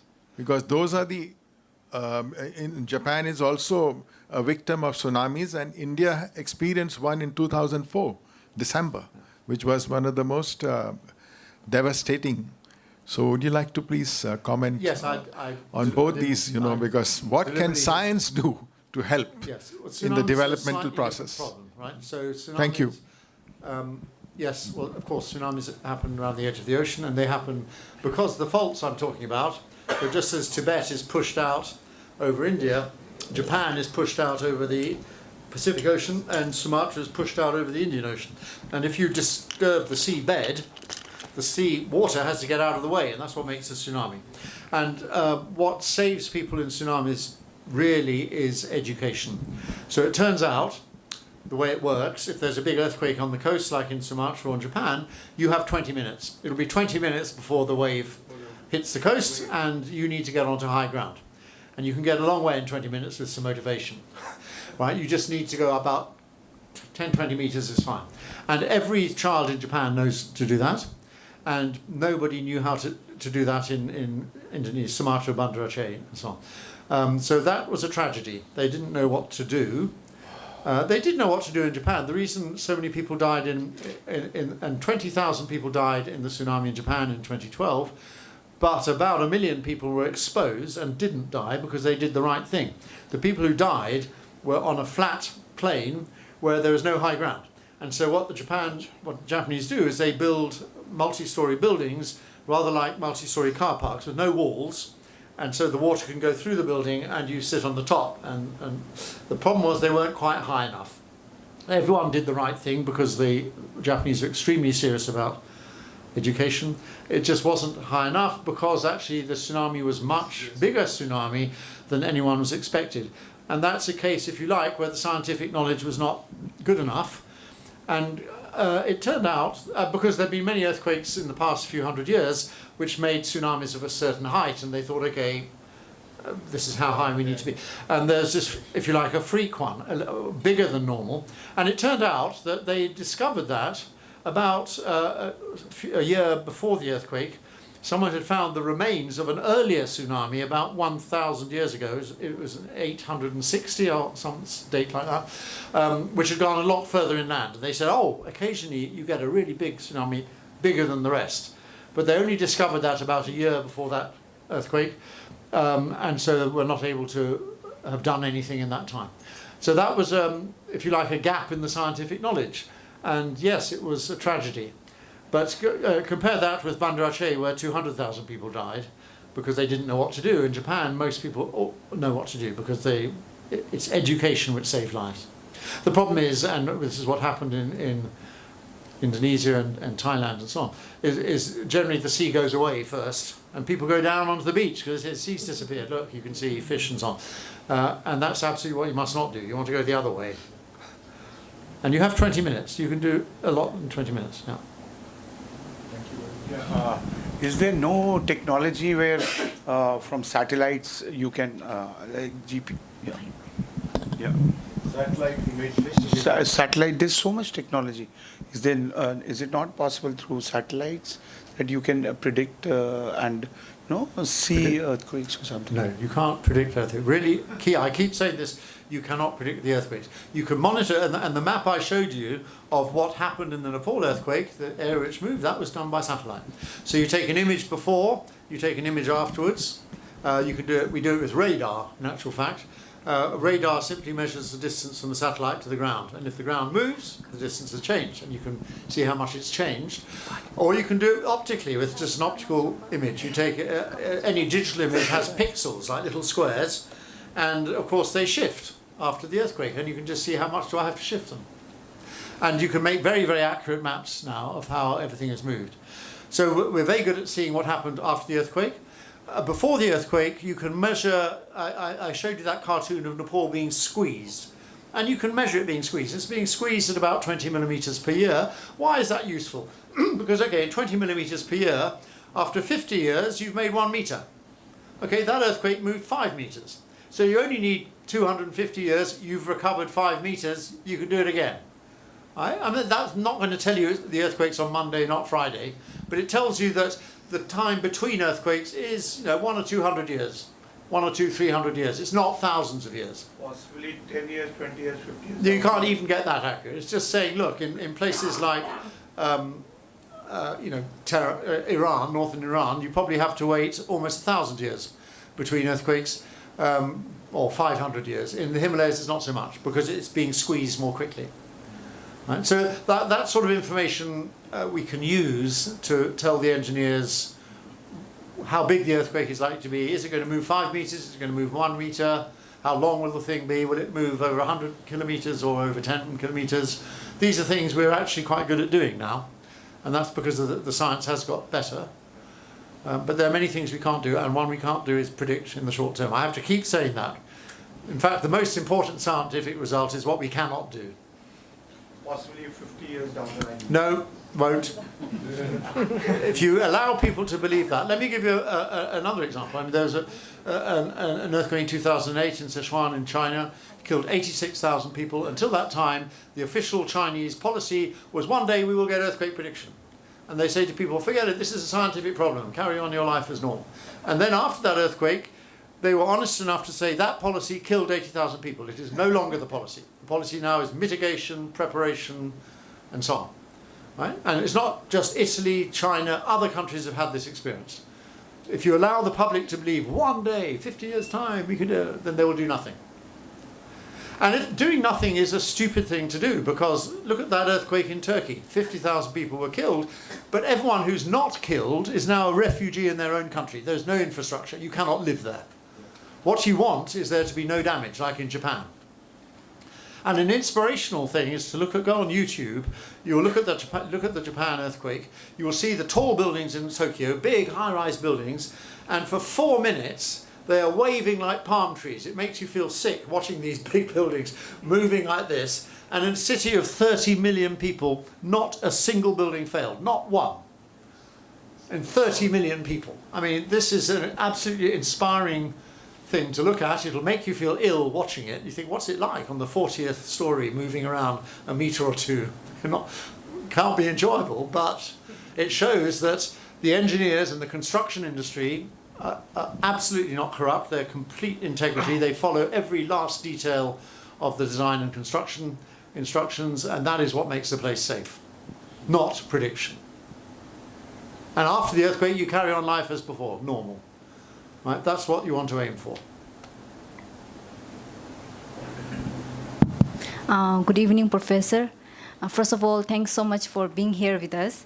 So my question is, as an individual, I think everyone are very keen to know like how we can protect ourselves, especially during such natural calamities. I won't say it's natural calamities, like everything is dependent, originated. So like earthquake, how we can protect ourselves, because I still remember when I was small, my teacher used to say like whenever there's an earthquake, you have to sit under the table, and on the other hand, my grandpa will say like no, stand still, and do some chant some mantra, and I did, and it worked luckily, but I think it's misleading. So yeah, thank you. Yes, but you're absolutely right. That's what everyone wants to know. And again, I can just say that that group in Nepal, run by Amod Dixit, NSET, if you Google them, you'll find them, I found immensely inspiring. I mean, because it's exactly what someone like me cannot do. I don't know what will work in one place and another place, but the engineers like that, they do know. This is their language every day. They know what will work, what will not work, how to communicate with local people, with local administrators. And I think that was such an inspiring example because it was so clever, it was so carefully thought out. You know, the thing everyone cares about is children. Okay, you've got to start somewhere, let's start with schools. And the people who are really good at communicating are the women. Okay, let's have a special project for the women who were in all the hospitals and all this kind of stuff. And as a result of their work, the hospitals worked fine after the earthquake. And that's such an important thing to do. So, you know, I'm not the right person to talk to, but as you can tell, you know, those are the people I admire most in all this. Yeah, go ahead. After the 2015 Nepal earthquake, they had a very big conference in Delhi with chamber and industries, you know, these kind of things, and National Disaster Management Authority. And people from Nepal came. Kanak Mani Dixit, you know, of yes. Himal. And he had USGS geological survey maps. So he showed all the pinpoints where they actually do measure the frequency. And he said right north of Delhi and parts of Afghanistan, there's a huge area of blank spots. There's nothing happening. So that he said was building up. Is that a kind of long-term prediction? Like Nepal was covered with dots, frequent earthquakes, but this area had none. No. So the area you're talking about is north of Tibet. It's between Tibet and the Tian Shan in Kazakhstan, and it's called the Taklamakan Basin or the Tarim Basin. It has different names. But is that and earthquake the reason it has prone? no earthquakes is because it's very strong. And so there are great variations in the continents. I didn't talk about it, but you know that's true. I mean, India collides with Asia. Asia is smashed up all the way from the Himalayas to Mongolia, and India is fine. Nothing happens to India. How come? And that's because India is made of different rocks from Asia. And India is part of that southern continent of Gondwana land. It's very old, it's very strong. Nothing has happened to India for 3 billion years, 3,000 million years. Nothing has happened. And so it's very strong. And so it's hitting Asia like a hammer. Meanwhile, Asia, the rocks in Asia are much younger, in Tibet and so on, and they're much softer, and so they get squashed. But that little bit to the north, in the Tarim Basin, the Taklamakan Desert, is again a piece like India, which is very old, it's very strong, and so nothing happens to it. So the reason there are no earthquakes there is not because there will be a big one soon, it's because there will not be any earthquakes. The earthquakes will happen around the edge of it, just like the earthquakes happen around the edge of India. Mm. So there are variations within the continents. Not all continents are the same, so I would say. Can I ask a couple of questions? We're almost at the end of time.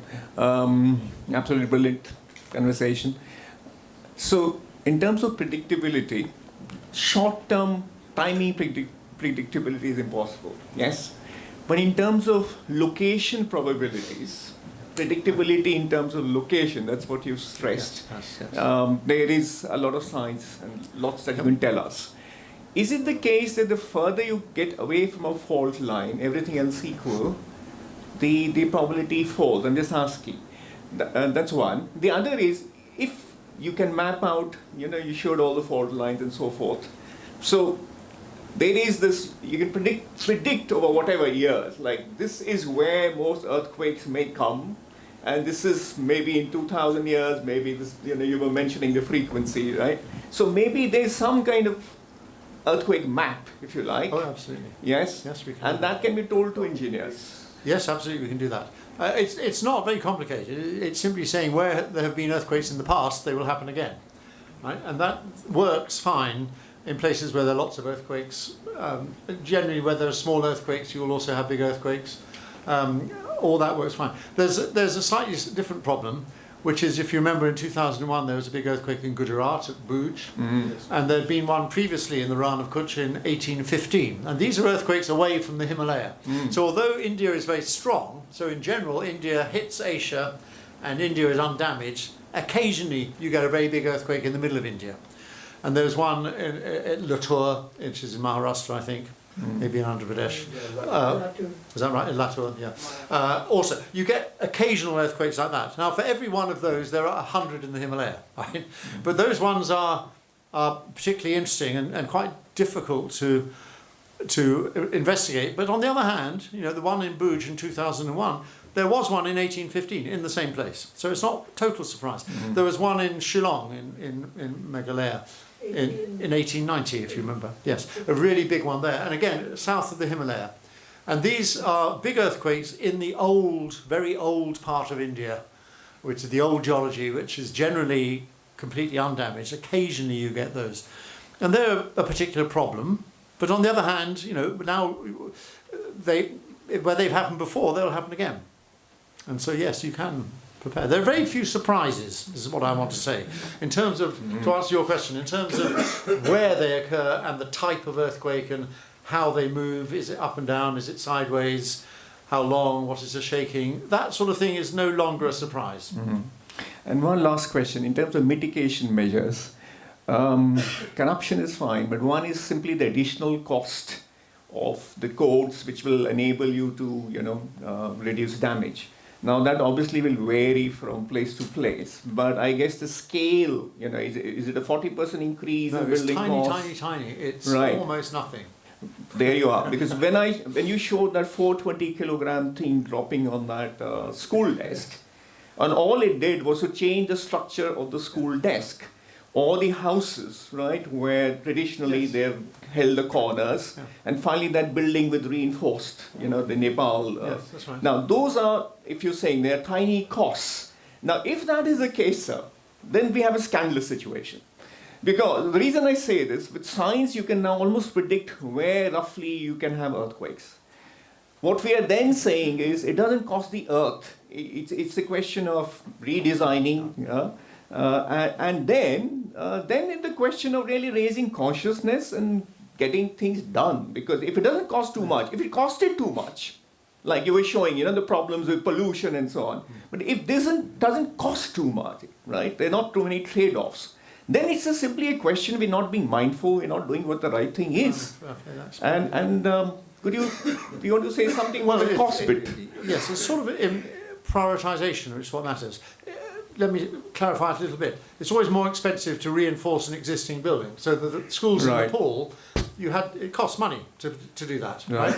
On the other hand, if you're building them from scratch, there's a big difference between building a reinforced concrete frame properly and not building it properly. People save money by cutting corners to save time, but it's the tiny details which matter, like how you tie the reinforcing together at corners, how you pour the concrete. So same materials, same people, same expertise. It's a matter of understanding what is important and what isn't important. So it's a design. It's possible to make a reinforced concrete frame building badly, and it's possible with exactly the same materials to build it well. It's a matter of what you prioritize as being important.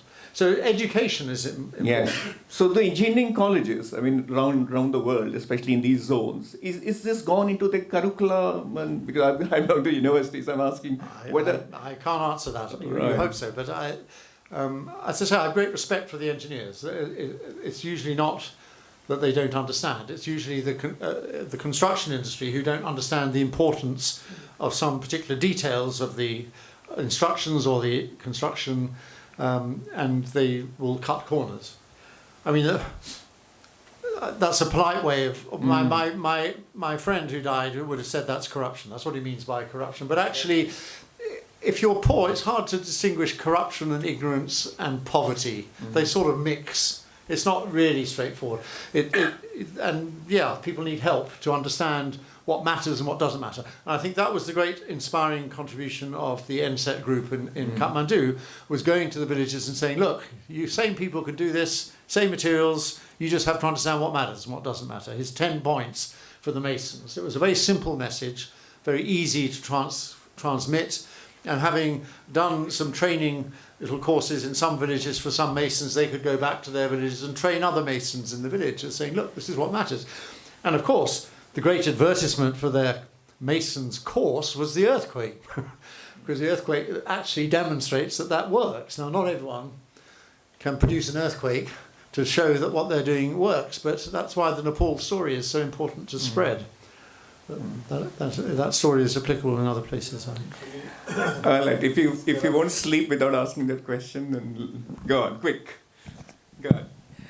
Professor, I come from Assam in Northeast India, yes. so I have always grown up with my grandmother sharing the stories, how they were holding onto the grasses while it was shaking in 1950s and 1897. 1950 was the big earthquake in Assam, yes. Yeah, Assam and Tibet it affected equally. And also in Assam, earlier the affluent people were living in big houses, but the people with the test walls, test roof and bamboo and mud walls were saved greatly during the earthquake. So when the British came, they engineered and the way you explained brought a little bit changes into that wooden frame, the steel frame, and they gave it name with concrete, and we have the name Assam type houses. It's very famous. So in Assam, it's very popular, and we always say that we have this earthquake prone area, so we have these houses.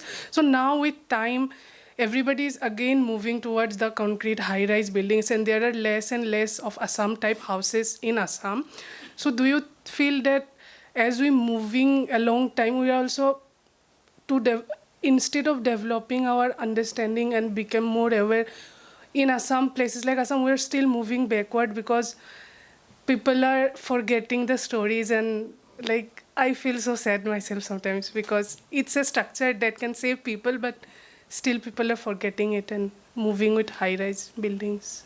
Yeah, thank you. I've never been there, and they're interested to hear your story. Thank you. Okay, let's have the final question. Yeah, Professor James, the way other sciences are developing very fast with innovation and research, why this earth science is not having so development in such a long time? Why so we don't have some instruments or any other thing or manpower to predict or take care of it? We just keep not using that word predict. Forget predict. No, any other thing, not prediction, maybe taking care of. No, you have some excellent. You have excellent earthquake scientists in India. There's no shortage of people. India's a big place. There's a lot of work to do to look all the way along the Himalaya, right? I'm working with my two friends in Jammu and in Kolkata, but we're focused on that area in Jammu and Kashmir, where the last big earthquake was 1555, because no one knew anything about this area. Now we know quite a lot about it, but we've been working there for 10 years. You know, it's not that you can't immediately become like California and New Zealand. You need to put in the work, and they've put in the work over 100 years, almost. Long time. And so, yes, I mean, there's a big job to be done, but there are plenty of good earthquake scientists in India. There's no shortage. I mean, they need to train more people probably, and there's still quite a lot to do. But it's not a lack of knowledge. It's just a lack of, there's a lot to do. But I think it's very.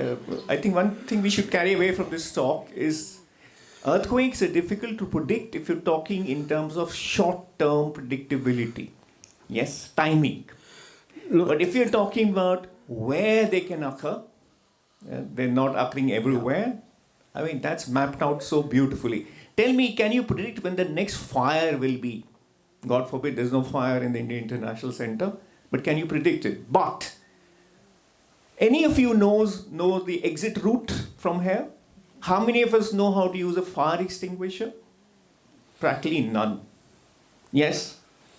And I was just mentioning to Professor Jackson that when I was in Britain in various universities, every year there was a fire drill. Every year. And there was a protocol. And we got down. We know what to do. There was never an actual fire. Never. But God forbid, if there had been a fire, we were prepared. In this place, we would not have a clue. So, black swan events like COVID and so on, they will come once in a while.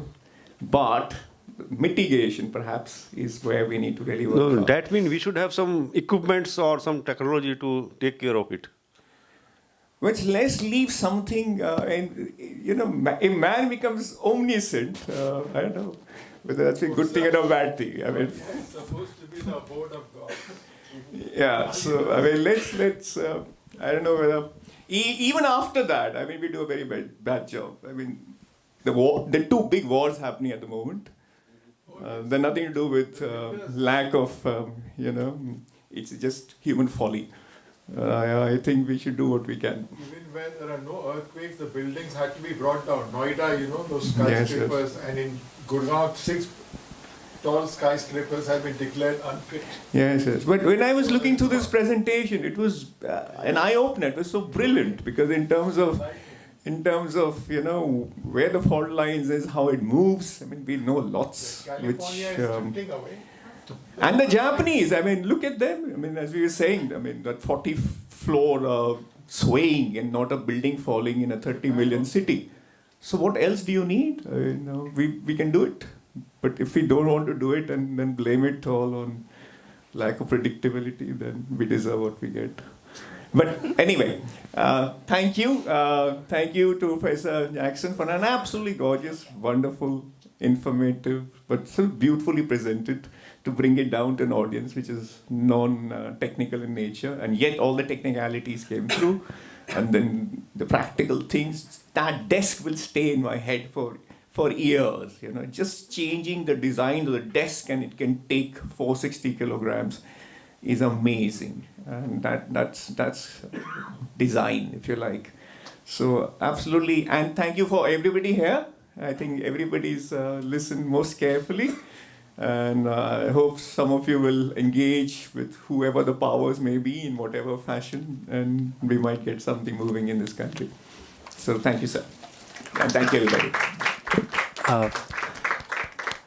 Thank you, Professor Vivek Suneja-ji, and thank you very much, Professor James Jackson, for your wonderful presentation. It was really an eye-catching presentation, along with the live demonstration of what the earthquakes. And the very most important thing of today's evening lecture is all about how much we are prepared, rather than just getting more onto preparation is very much important. But the thing is, just getting on to the education stuff, which I find is really essential for all of us to know. And as Professor Vivek Suneja said, about the drill, it is all about practice and the preparation. Well, thank you very much, Professor James Jackson. And with this, I would like to request our secretary, Mr. Tenzin Kunjubla, to kindly come up on stage and do the thank you note to all of you. Thank you.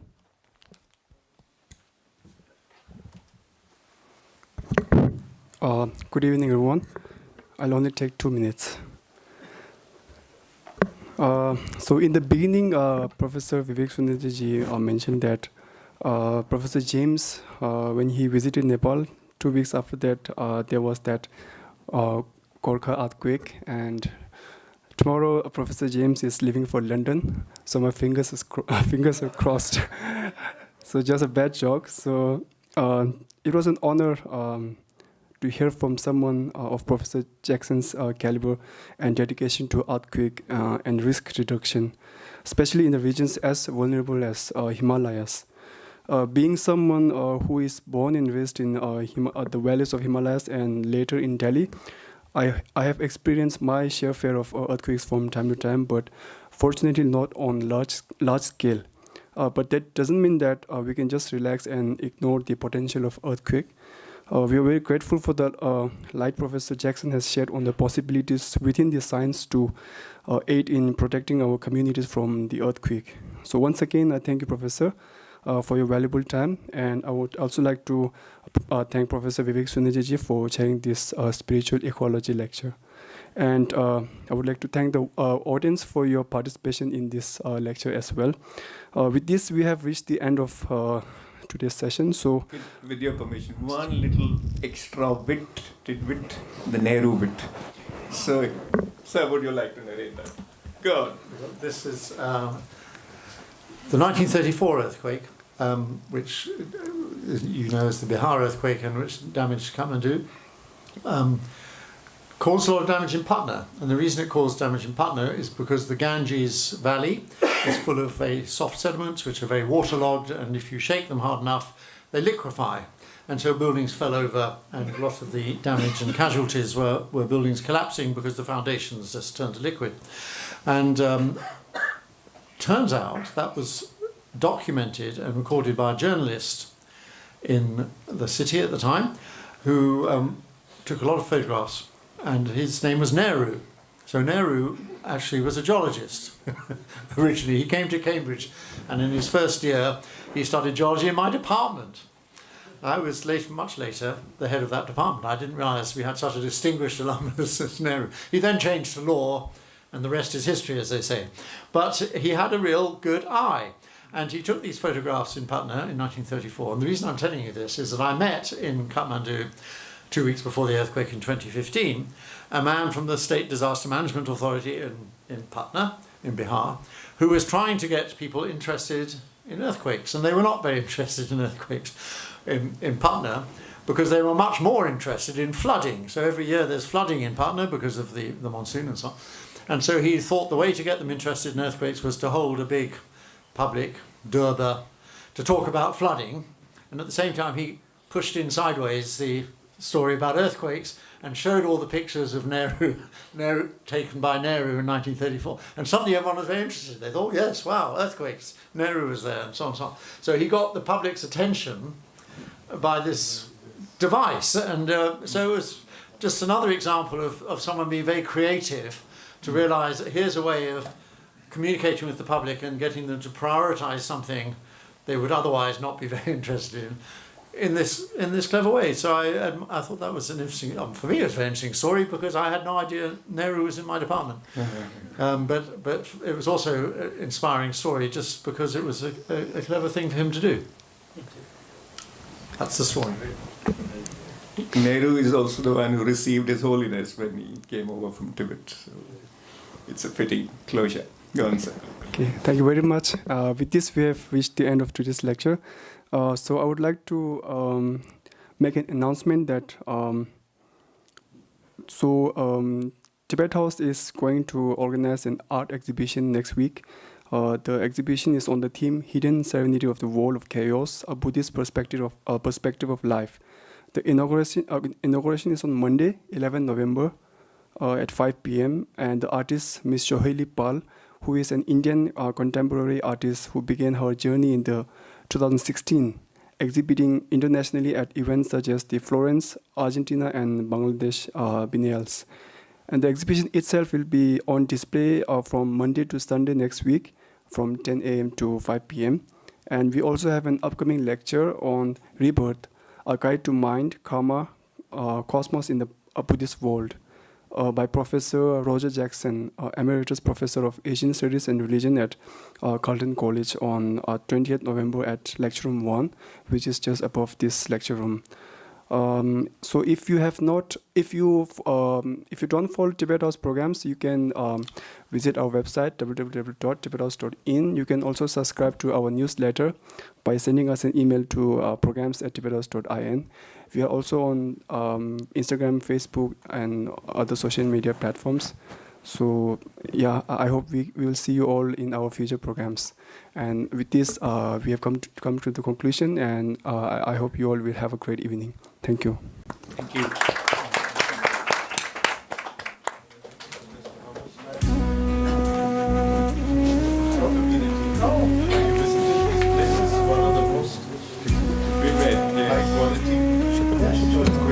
Great.